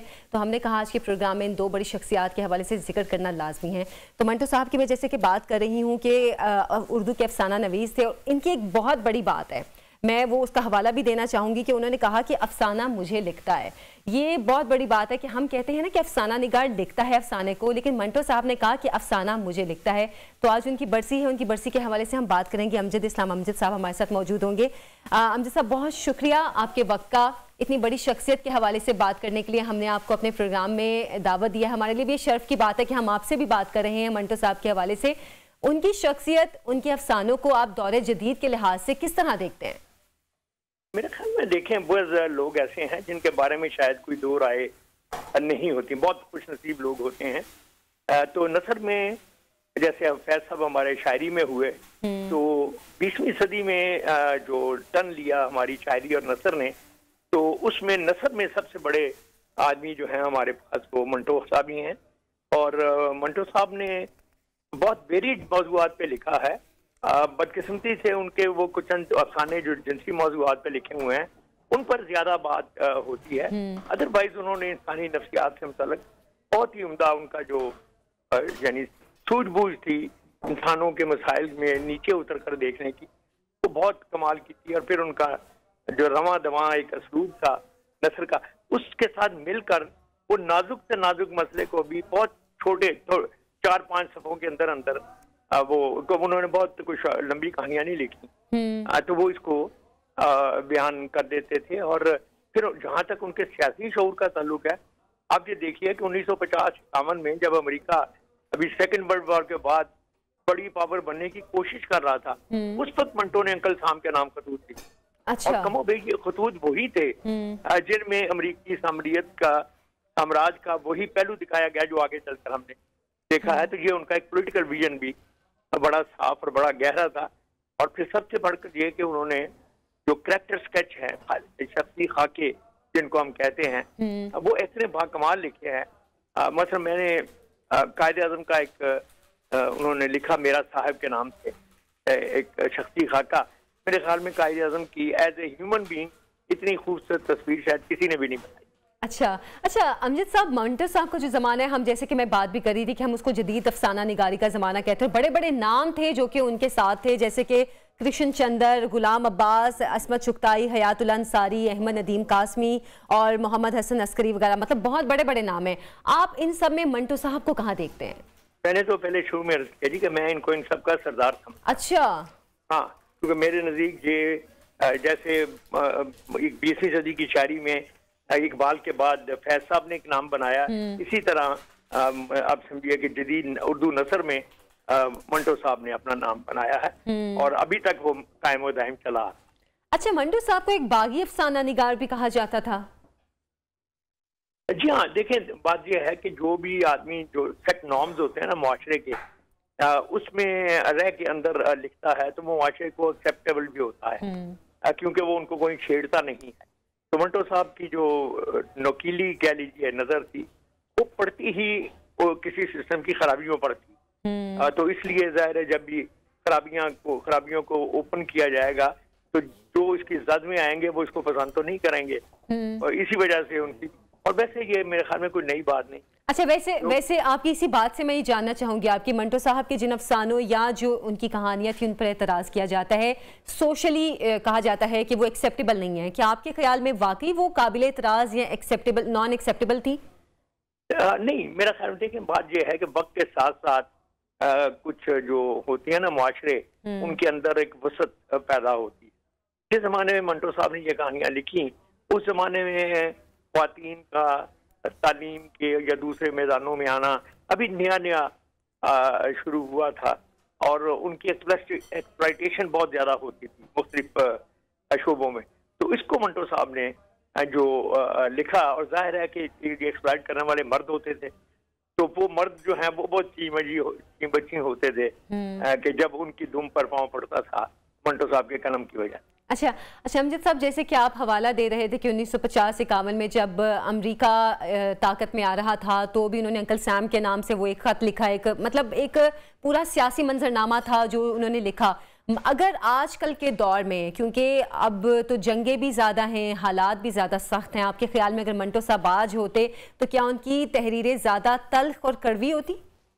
जी यकीनन, मेरा ख्याल है इसमें कोई शक नहीं है कि यकीनन तल्ख होती, क्योंकि उनका एटीट्यूड ही बुनियादी तौर पर यही था कि मुआशरे में जो बुराइयां हैं उनकी तह तक पहुंचना चाहिए। तो आज अगर वो होते तो यकीनन वो इन चीज़ों पर लिखते, और उसी तरह का गालिबन शोर मचता जैसा उनके ज़माने में। अच्छा, वैसे मेरा ख्याल है किसी भी राइटर की जो बेहतरीन तहरीर है, ये कहना बिल्कुल गलत बात होती है कि हम किसी एक तहरीर में से चुनें, क्योंकि जाहिर सी बात है जो भी राइटर लिखता है वो अपने तौर पर अपनी हर तहरीर या शायर अपना हर कलाम बेहतरीन लिखता है। लेकिन अगर मैं आपसे कहूँ कि मंटो साहब की कोई ऐसी तहरीर जो आपको लगता है आपके दिल को छू गई, वो कौन सी होगी? बहुत सारी हैं जी, मेरे ख्याल में बड़े लोगों की कोई एक चीज़ को पॉइंट आउट करना शायद मुनासिब नहीं होता, क्योंकि उन्होंने जब हम कहते हैं कि वो सबसे अव्वल के नुमाइंदा अफसाना निगार थे, तो उनकी बहुत सारी कहानियां हैं जो बाज़ कुछ हवालों से आपको बहुत ज़्यादा अपने से करीब लगने लगती हैं, फिर दूर चली जाती हैं। तो मेरे ख्याल में किसी एक चीज़ को शायद करना, लेकिन मैंने जैसे अर्ज किया कि जैसे उनका वो मजमून है कायदे आज़म पर, अब वो मैं समझता हूँ उस तरह का मजमून दूसरा लिखा ही नहीं गया। अच्छा, तो वो शायद एक चीज़ ऐसी हो जो कि जो अपनी जगह पे यानी वाहिद है, उस तरह की चीज़ इसने लिखी नहीं। सही। अच्छा, जो मंटो साहब की एक तहरीर थी न्यू कॉन्स्टिट्यूशन, उसके हवाले से भी मैं जानना चाहूंगी, वो गालिबन साहब का भी हिस्सा रहा है, इस हवाले से कुछ बताइएगा। कि क्या चीज़? New constitution. हाँ, नया कानून। जी। वो 1935 में जब अंग्रेज ने कानून जो है वो नया, तो ये कानून जो है ये कोई यानी कंप्लीट या अच्छा या कम्प्रीहेंसिव नहीं था, और इसके में जो मजबूर लोग थे या जो पिछड़े हुए तबके थे उनकी प्रोटेक्शन का कोई सही इंतजाम नहीं था। तो इसी उस पे लेकर उन्होंने इस कहानी को लिखा है, जो मेरे ख्याल में बहुत यानी उनकी शानदार तरीन कहानियों में से। अच्छा अमजद साहब, आपके ख्याल में कि मंटो साहब ने जो लिखा, क्योंकि जैसे कि आप भी बता रहे हैं उनकी तहरीरें भी कुछ तल्ख होती थी, कुछ मुआशरे की हकीकतें भी वो बयान करते थे, आपके ख्याल में जो उन्होंने अपने वक्त में लिखा, क्या उनसे पहले जितने भी अफसाना निगार थे, क्या उनमें कोई भी ऐसा नहीं था जिन्होंने मंटो साहब के जो लिखी हुई तहरीरी थी उसके हवाले से वैसा कुछ उस दौर के हवाले से लिखा हो, या जो बाद के आने वाले अफसाना निगार थे, आप उनको किस तरह देखते हैं? नहीं, देखिए बात ये है कि जैसे बेदी साहब हैं या कृष्ण चंद्र हैं या आगे चल के कुर्रतुल-ऐन हैदर है, ये अपने अपने रंग में इन्होंने भी मुआशरे को बहुत खूबसूरत तरीके से लिखा और बयान किया है। तो हम जब कहते हैं कि वो बेहतरीन थे, तो बेहतरीन का मतलब ये भी होता है कि बेहतर लोग भी और अच्छे लोग भी थे पीछे। उनमें से ये बेहतरीन थे, क्योंकि इनके जो टोटल नंबर अगर बनाए जाएं तो वो शायद बाकियों से ज्यादा बनेंगे। इस हवाले से मैं इनको बेहतरीन। अच्छा, तो आजकल के जो अफसाना निगार हैं, आप उनको किस तरह देखते हैं कि क्या क्योंकि जाहिर सी बात है जैसे आप कह रहे हैं कि बेहतर भी थे, कुछ अच्छे भी थे और ये उनमें बेहतरीन थे, आपके ख्याल में आजकल के जो अफसाना निगार हैं उनमें ऐसी कोई चीज़ है जो मंटो साहब के कलम में थी? जी कही है जी, दुनिया किसी के जाने से खत्म तो नहीं हो जाती, उस मयार का शायद दूसरा कोई बंदा ना हो, लेकिन उससे करीब करीब बड़े अच्छे लिखने वाले हमारे यहाँ आए हैं। और अभी चंद बरस पहले हमारा दोस्त मंशा फौत हुआ, उसने भी बड़े कमाल के, मैं समझता हूँ जदीद दौर में बहुत उम्दा अफसाने उसने लिखे हैं। और उसके अलावा बहुत सारे अच्छे अफसाना निगार हैं, तायरा इकबाल है हमारे, ये फरद परवीन लिख रही हैं, उधर कराची में असद मोहम्मद खान है, तो बड़े अच्छे अच्छे लोगों ने अफसाने लिखे हैं। लेकिन जो सरदार, जो कबीले का सरदार है ना जी, वो सरदार ही होता है। बेशक सही कह रहे हैं कि आप जो कह रहे हैं कि सरदार कबीले का जो होता है वो सरदार ही होते हैं, और आजकल के अफसाना निगारों में वो चीज़ कहाँ मिलेगी जो मंटो साहब के कलम में थी या उनकी बातों में थी। तो अमजद साहब, आपके ख्याल में मंटो साहब की असल वजह शोहरत उनकी कौन सी तहरीर थी? नहीं, देखिए, शोहरत की वजह तो शायद वही उनके जो ठंडा गोश्त और इस तरह की 2-3 उनकी कहानियां हैं, वही बनी हैं, क्योंकि उसमें एक आम आदमी के लिए एक दिलचस्पी के साथ एक सनसनीखेजी भी उसमें थी और एक वाइकेरियस किस्म का प्लेयर भी उसमें था। तो वो फिर इन पर मुकदमे चले, तो उसकी वजह से ये खबरों में भी बहुत आई। लेकिन मैंने जैसे आपसे कहा कि कोई एक चीज को, बस उनकी जो वो कहानियां मेबल और मैं, वो मुझे बहुत यानी अच्छी लगती है, जिसमें उन्होंने एक यानी किरदार नगारी जो है वो कमाल की। अच्छा, वैसे अगर मंटो साहब की तहरीरें उर्दू अदब में ना होती तो आपके ख्याल में क्या खला रह जाता? हाँ जी, गरीब होता ये हमारा अदब। अब जितना ताकतवर है यकीनन उससे कम होता। मतलब हमारा अदब मंटो साहब की तहरीरों की वजह से मुकम्मल हुआ है। अमजद साहब, बहुत बहुत शुक्रिया आपके वक्त का, आपकी गुफ्तगू का। मंटो साहब के हवाले से मैं तो कुछ कह नहीं सकती, क्योंकि मैं अपने आप को इस पे राय की समझती नहीं हूँ कि मैं उनके हवाले से बात करूँ, क्योंकि उनकी तहरीरें, जो उनकी शख्सियत थी या उनकी जो बातें थी, वो इतनी ऊंची आला दर्जे की हैं कि हम लोगों में से बहुत से लोग उनके हवाले से एक ज़रा सी भी बात नहीं कर सकते। बहरहाल हमने कोशिश की है कि आज कुछ बड़ी शख्सियात के हवाले से बात करें। मंटो साहब के हवाले से हमने बात की, और हज़रत वासिफ़ अली वासिफ़ साहब, उनके हवाले से तो मैं क्या कहूँ, मैं तो बात करते हुए भी हिचकिचाती हूँ कि उनके हवाले से मैं कुछ बात करूँ। बहरहाल हमने छोटी सी कोशिश की कि इन 2 शख्सियात के हवाले से आज के प्रोग्राम में बात करें। अभी एक छोटी सी ब्रेक से हम वापस आएंगे, आप कहीं मत जाइएगा।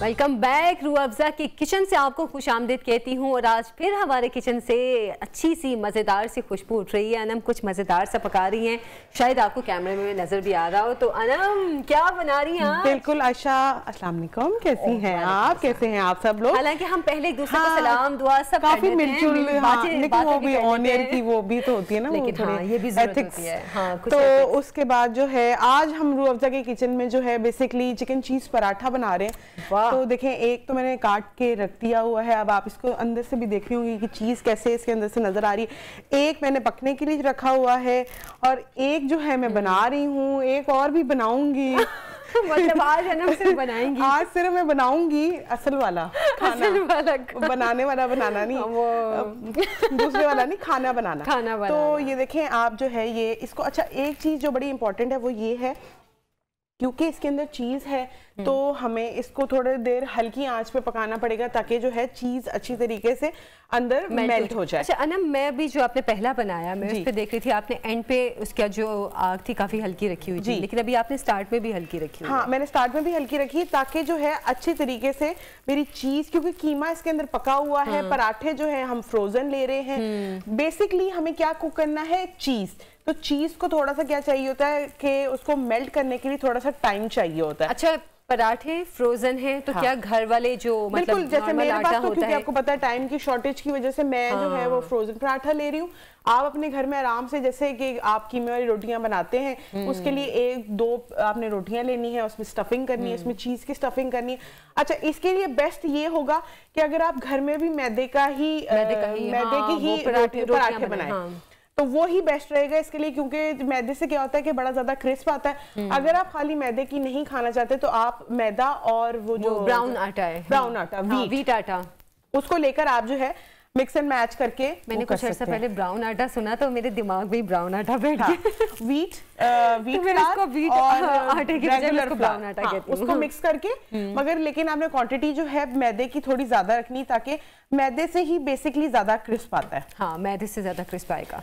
अच्छा, अगर आप घर में मैदे के पराठे वैसे भी बनाएं तो वो भी बहुत क्रिस्पी होते हैं, बहुत क्रिस्पी बनते हैं, बहुत मजे के बनते हैं। बल्कि मेरा ख्याल है ये अनम जो ये होटल्स होते हैं उन पे भी मैदे के पराठे बनते हैं। बिल्कुल, मैदे के पराठे उस पर भी बनते हैं, वो लच्छेदार पराठे। अब आप ये देखें कि एक साइड से कलर आ गया है, चीज हमारी जो है मेल्ट हो गई हुई अंदर। अच्छा, इस साइड पे आप देख रही होंगी कि ये पराठा जो है इसकी स्टफिंग मैंने कर दी, चीज ऊपर रख दी, और अब ये वाला जो है पराठा लेकर इसके ऊपर रखकर मैं इसकी साइड। चिकन में आपने क्या डाला है?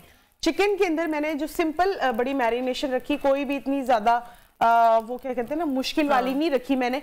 इसके अंदर मैंने कीमा लिया है तकरीबन ½ kg के करीब, वो भी हाथ का जो कहते हैं ना कीमा करवाना, मोटा कीमा जो होता है वो कीमा करवा लिया है। और उसके बाद जो है मैंने इसके अंदर सॉल्ट, ब्लैक पेपर, थोड़ी सी कुटी हुई लाल मिर्च, बहुत क्वांटिटी स्पाइस की मैंने बहुत कम रखी है। उसके बाद जो है के हाथ के स्पाइस बिल्कुल भी कम नहीं बिल्कुल होते। नहीं, लेकिन ये पराठे हैं तो इसमें स्पाइस लेवल थोड़ा कम ही अच्छा लगता है। उसके बाद इसमें मैंने जीरा डाला है, इसमें थोड़ी सी मैंने जो है साबुत काली मिर्चें 1-2-3 आप समझ ले वो डाली है मैंने इसके अंदर। उसके बाद जो है मैंने इसके अंदर जो है जिंजर पेस्ट जो थी वो ऐड ऑन की है। डालने के बाद 1 या 2 टेबलस्पून मैंने इसमें ऑयल डाला है। अच्छा, उसके बाद चिकन के कीमे ने जो अपना ही पानी जो है वो रिलीज किया है, और उसके बाद ही जो है बहुत क्रिस्पी सा पराठा बन गया, इसकी लुक बहुत अच्छी है। उसके बाद जो है कीमे को आपने पकने छोड़ देना है, वो अपने ही पानी में जो है कुक हो जाएगा। आपको बिल्कुल भी कोई जरूरत नहीं है उसके अंदर कोई एक्स्ट्रा पानी डालने की। सही, ठीक है जी। उसके बाद मैंने अलग से एक व्हाइट सॉस रेडी की। व्हाइट सॉस के अंदर व्हाइट सॉस बेसिकली क्यों मैंने रेडी की, ताकि कीमा जो है वो बिल्कुल एक स्टिफ फॉर्म में आ जाए, वो आपके पराठे से बाहर ना निकले। उससे ये होता है कि एक तो फ्लेवर बड़ा अच्छा आ जाता है, रिच फ्लेवर आ जाता है। उसके बाद मैंने व्हाइट सॉस जो है 2 टेबलस्पून बटर था, उसके अंदर हाफ साइज का जो प्याज होता है उसको बिल्कुल फाइन चॉप करके उसको बटर में मेल्ट कर लिया। उसके बाद 1 टेबलस्पून मैंने इसके अंदर मैदा डालकर, अच्छा, और दूध डालकर व्हाइट सॉस रेडी कर ली, बड़ी थिक सी। जब वो कुक्ड कीमा था उसके अंदर वो मैंने डाली और मिक्स किया और उसको इस फॉर्म में कर लिया। अब आप देख रही होंगी कि कीमा जो है वो अलग अलग नहीं है, जुड़ा जुड़ा है। तो ये बेसिकली व्हाइट सॉस का काम है। उसके बाद सिंपल जो है पराठा, उसके ऊपर स्टफिंग, उसके ऊपर चीज, उसके ऊपर जो है फिर दूसरा पराठा। उसकी साइडों को मैंने लॉक ऐसे किया, थोड़ा सा जरा डिजाइन भी आ गया। फोक से आपने उसको साइडों से जो है प्रेस कर देना ताकि जो है बिल्कुल ही निकलने के चांसेस कम हो जाए। हम अक्सर डम्पलिंग टाइप की वो जो चीजें होती है उनमें भी हम देखते हैं फोर्क से ही वो उसको साइड से प्रेस कर रहे होते हैं। अच्छा, ये देखिए इसी तरह जो है इसको प्रेस करने से क्या होता है कि बेसिकली उसकी साइड्स लॉक हो जाती हैं और एक जरा डिजाइन सा भी बन जाता है। डिजाइन भी बन जाता है। तो अब ये पराठा जो है डालेंगे और ये साइड जो है पहले नीचे डालेंगे। ठीक है। अच्छा, ये पराठा जो है फ्रोजन खुलने के बिल्कुल भी कोई चांसेस नहीं होते, क्योंकि मैदा होता है और आपने उसको साइडों से लॉक भी कर दिया है, तो वो भी एक चांसेस है। अच्छा, मैं अब एक पराठा जो है वो बना के बता देती हूँ। सिंपल पहले पराठा लेना है हमने 2, और उसके बाद जो है स्टफिंग। अच्छा, पराठों को बहुत जरूरी है, अगर आप फ्रोजन पराठे ले रहे हैं तो वो स्लाइड से जो है आयशा फ्रीज होने चाहिए। हाँ, फ्रीज होने, वरना वो बहुत सॉफ्ट हो जाएंगे, सॉफ्ट हो जाएंगे कि वो आपसे हैंडल ही नहीं होंगे। बेहतर ये है कि अगर आप घर पे हो अपने, तो मैं आपको यही रेकमेंड करूंगी कि आप अपने जो पराठे हैं वो खुद से घर में जो है वो रेडी करें। और उसके बाद अब आप ये देखिए कितना क्रिस्प है। हाँ। अच्छा ना, मैं आपसे पूछने लगी थी कि जो चिकन का कीमा है, क्या इसके अंदर आपने कोई प्याज या टमाटर? मैंने सिर्फ व्हाइट सॉस में थोड़ा सा प्याज डाला और थोड़ा सा धनिया डाला है, बस। उसके अलावा मैंने इसके अंदर कुछ नहीं डाला। और आपकी अपनी चॉइस है, अगर आप कुछ डालना चाहते हैं तो डाल लें, नहीं डालना चाहती। अब ये देखें तो चीज का, हाँ, इसका क्रिस्प और साथ में वाकई चीज वाकई जबरदस्त है ना। तो चीज के जो स्ट्रिंग्स है, लुक इतनी मजे की है कि आपको भूख लग जाए देख के। तो ये जो है चीज के, अच्छा ये क्यों चीज के स्ट्रिंग्स आए, ये इसलिए आए हैं क्योंकि जो है हमारा पराठा हमने हल्की आंच पे बनाया है। इसको हमने लो फ्लेम अगर आप लो फ्लेम पे नहीं बनाएंगे तो ये पराठा जो है बिल्कुल मैं खा सकती हूँ, बिल्कुल खा सकती हैं, क्योंकि वो बिल्कुल 110% है कि मेरा देख के दिल चाह रहा है खाने को। बिल्कुल खाएं आयशा, फुली कुक्ड है ये। और जो है क्या कहते हैं इसमें सिंपल अच्छा मीट की चॉइस आयशा आपकी अपनी है, वो आप अपने हिसाब से भी कर सकते हैं अगर आप चाहें तो। उसके अंदर जो है मीट प्लेट है जी, बहुत ज़बरदस्त है, मतलब इसका टेस्ट इतना अच्छा है। और बाकी जो अनम जो एक चिकन की उन्होंने वो सारी बताई है कि चिकन में क्या क्या कुछ उन्होंने डाले, उसका टेस्ट जो फ्लेवर जो है वो बीच में हर चीज। अच्छा मीट की चॉइस आप यहाँ तक कि सी फूड के साथ भी बना सकते हैं, चाहे तो प्रॉन्स के साथ भी इसको कुक कर सकते हैं, मतलब मीट की चॉइस आपकी अपनी। अच्छा अब मैं एक और पराठा रेडी कर लेती हूँ सिंपल। अच्छा जब आप फ्रोजन पराठा बनाएंगे उसमें आपने इतनी ज्यादा स्टफिंग नहीं भरनी क्योंकि उसके अंदर बेचारे में इतनी कैपेसिटी नहीं होती। हाँ, वो ज्यादा साइज का होता है तो इसलिए आपको उसमें बहुत ज्यादा उसमें ज्यादा नहीं आपने उठानी। और अगर आप घर में खुद से बना रहे तो बेशक फिर थोड़ी ज्यादा कर सकते हैं, लेकिन ओवर फिलिंग तब भी नहीं करनी आपने। सही। उसके बाद इसके अंदर ये जाएगी चीज। अच्छा चीज कौन सी है? मोज़रेला चीज जो है चीज मैं इसमें ऐड ऑन कर रही हूँ। अगर आप चाहें तो अपनी पसंद की, मतलब अगर आपको पसंद है चेडर चीज पसंद है, मुझ समेत बहुत से लोग हैं जो चेडर और मोज़रेला में कंफ्यूज हो जाते हैं। हाँ, लेकिन चेडर और मोज़रेला का बहुत फर्क है। चेडर जो होती है थोड़ा नमकीन फॉर्म में आ जाती है और वो आपको स्ट्रिंग नहीं देती, वो क्रस्ट बड़ा अच्छा देती है। मोज़रेला बेसिकली माइल्ड सॉल्टेड होती है बट वो स्ट्रिंग बहुत अच्छा देती है। पाकिस्तान के अंदर मोज़रेला मेरा ख्याल है पिज्जा में यूज होती है। अब तो खैर पिज्जा सॉस भी अलग से आ गई हुई है, लेकिन वो यूजुअली चेडर और मोज़रेला मिक्स करके जो है बनाया जाता है। करते हैं, ठीक है, ताकि क्रिस्पी आ जाए और साथ में वो जो एक उसका माइल्ड से एक वो आता है। एक चीज पाकिस्तान में तो बहुत शायद अगर रेयर ही मिलती है, लेकिन बाहर के मुल्क में मिलती है, एक स्ट्रिंग चीज होती है, वो बनी ही स्ट्रिंग की तरह होती है। वो अगर आप इसके अंदर डालें, मैं कहती हूँ कहाँ से मिलेगी? यहाँ वो पाकिस्तान से बहुत मुश्किल है कि मिले, लेकिन वो फिर बहुत बात आ जाती है, फिर आपको ऐसी चीज बनाने के लिए बड़े स्टोर्स पे जाना पड़ता है। और अब तो इम्पोर्टेड चीजें इतनी महंगी हो गई हैं ना। ये वाहिद एक ऐसी चीज है आयशा जो कि आपके घर में सब कुछ अवेलेबल होता है। मेरा नहीं ख्याल कि आपको किसी भी चीज की ऐसी जरूरत है जो कि आपको बाहर से लेके आनी पड़ेगी। एक चीज और जो मेरे जहन में आई कि अच्छा एक तो आप चिकन कीमा यूज कर सकते हैं, लेकिन अगर आपके घर में चिकन मतलब वो पूरा चिकन पड़ा हुआ बोटियों में है तो आप जैसे बॉयल करके तो उसके वो जैसे बारीक बारीक से रेशे बना सकते हैं। हाँ बिल्कुल वो भी कर सकते हैं। वो ये देखिए ना, ये तो फिर टाइम कंज्यूमिंग काम है, लेकिन मेरे ख्याल में चिकन का टेस्ट भी डिफरेंट आता है, कीमे का टेस्ट भी डिफरेंट आता है। कीमे का टेस्ट बिल्कुल डिफरेंट है। जब आप श्रेड कर देखिए एक चीज आपने बॉयल की है, उसका मॉइस्ट जो है वो सारा खत्म हो गया। तो अब कीमे के अंदर क्या है, कीमे के अंदर उसका सारा मॉइस्ट है, ऑयल उसके अंदर से गया नहीं है, एवरीथिंग जो है वो उसके अंदर ही है, कोई चीज जो है वो उससे बाहर नहीं गई। अब आप ये देखिए कितना अच्छा सा कलर आ गया है।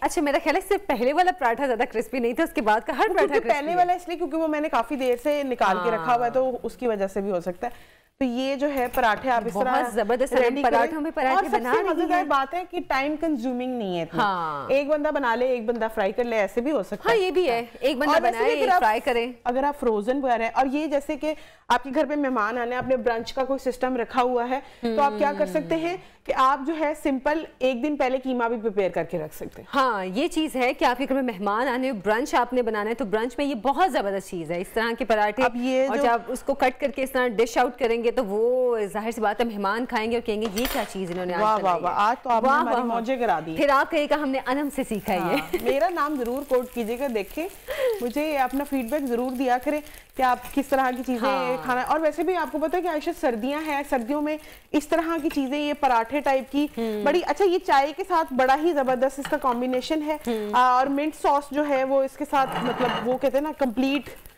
और एक और चीज जो है हमारा रूह अफ़ज़ा का, अगर आप इसके साथ मार्गरीटा बना लें, या सिंपल भी अगर हमदर्द का रूह अफ़ज़ा अगर आप इसके साथ बना लेती हैं तो अच्छा, मतलब अनम की अब तक जितनी भी ये डिशेस अनम ने प्रोग्राम में बनाई हैं, मैंने कुछ 3 से 4 अपने घर में भी ट्राई की हैं और सबने बोला वाह ये कहाँ से सीखा, ये कहाँ से। तो आपने फौरन मेरा नाम ले लिया, अनम द ग्रेट।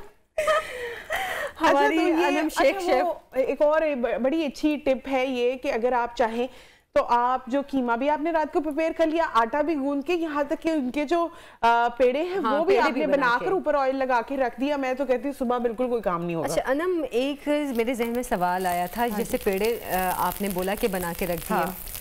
अक्सर हम अगर थोड़ा आटा बच जाए उसका पेड़ा बना के वैसे ही रख दें फ्रिज में तो उसके ऊपर एक सख्त सी लेयर आ जाती है। इसलिए तो वो उसका सबसे बेस्ट हल ये है कि आपने जब पेड़े रेडी कर लेने उसके बाद आपने खुले हाथ से जरा ऑयल लगाने, ये तब के बाद बता रही हूँ अगर आपने पराठे वगैरह बनाने। अच्छा। उसके बाद आपने क्या करना है, उसको क्लीन फ्लेम के साथ रैप करना बहुत इंपॉर्टेंट है। अगर उसको एयर लगेगी, उसके ऊपर एयर आती रहेगी तो वो जाहिर बात है कि ऊपर वाली लेयर जो है वो हार्ड हो जाएगी। तो ये बड़ा इंपॉर्टेंट है। और इसके साथ जो है आप हमदर्द का जो रूह अफ़ज़ा है इसका मिंट मार्गरीटा बनाएं और वो पिए और उसको एंजॉय करें, वो बहुत ही टेस्टी। मेरा ख्याल है जो मार्गरीटा है ना, मिंट मार्गरीटा हो या फिर रूह अफ़ज़ा, ये आपको हर सीजन में आप इसको पी सकते हैं। बिल्कुल हर सीजन में आराम से पी सकते हैं। इसके लिए आपको ये नहीं है कि अच्छा अब सर्दी है तो हम सर्दी में कैसे पिए, हम कब गर्मी है तो, बल्कि मेरा तो कल दिल चाहा ना, मैंने दूध में ना रूह अफ़ज़ा डाल के पी लिया। तो आपने चाहिए इतना दिल चाहा, लेकिन आपने गलती की ना, आपको चाहिए था कि हमारे पास हमदर्द का दूध रूह अफ़ज़ा अवेलेबल है, नहीं मेरे घर में ये था, लेकिन आपने इतनी कष्ट किया ना। अब आपको चाहिए कि अब अपने घर में जो है दूध रूह अफ़ज़ा ला के रखे, फौरन आपने निकाला, खोला। अच्छा, बल्कि आपको मजे की बात बताऊं, मैं एक दिन रूह अफ़ज़ा लेने गई तो रूह अफ़ज़ा की इस बॉटल के साथ ना छोटी रूह अफ़ज़ा की बॉटल थी, वो फ्री थी। अच्छा। मैंने वो फटाफट लेने की और उसके बाद से अभी तक मैं छोटी बॉटल ही यूज कर रही हूं। अभी तक आपने छोटी बोतल खत्म नहीं की? नहीं, बस क्योंकि सर्दी का मौसम है ना। कितनी ज्यादा ड्रिंक्स सिखाई हैं आपको, चाहिए कि आप हमदर्द की रूह अफ़ज़ा के साथ वो ड्रिंक्स बनाएं। अच्छा, जो एक इम्पॉर्टेंट बात वो ये है कि आपको मैंने जैसे पहले बताया था कि आपने जो है मेक श्योर करना है कि इसको हल्की आंच पे पकाना है। एवरीथिंग जो है अंदर कुक है, लेकिन फिर भी हमें चीज जो है वो कुक करके बनानी है। लेकिन एक और चीज जो है, अगर आप चाहें तो चेडर और मोज़रेला का भी मिक्सचर कर सकते हैं, जैसे हम पिज्जा में करते हैं तो उस तरह आप इस पराठे में भी कर सकते हैं। अच्छा।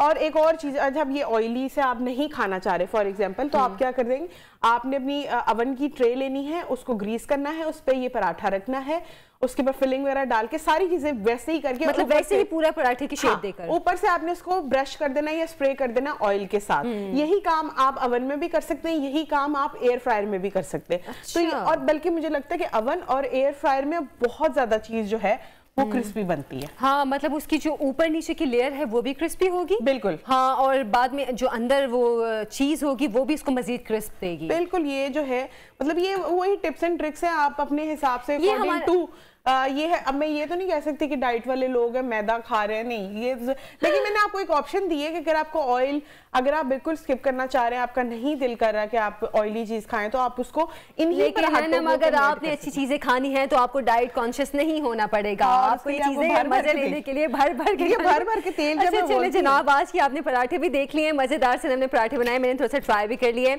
अभी प्रोग्राम का वक्त भी खत्म हो गया है, हमें इजाजत दें। अल्लाह हाफिज। अल्लाह हाफिज।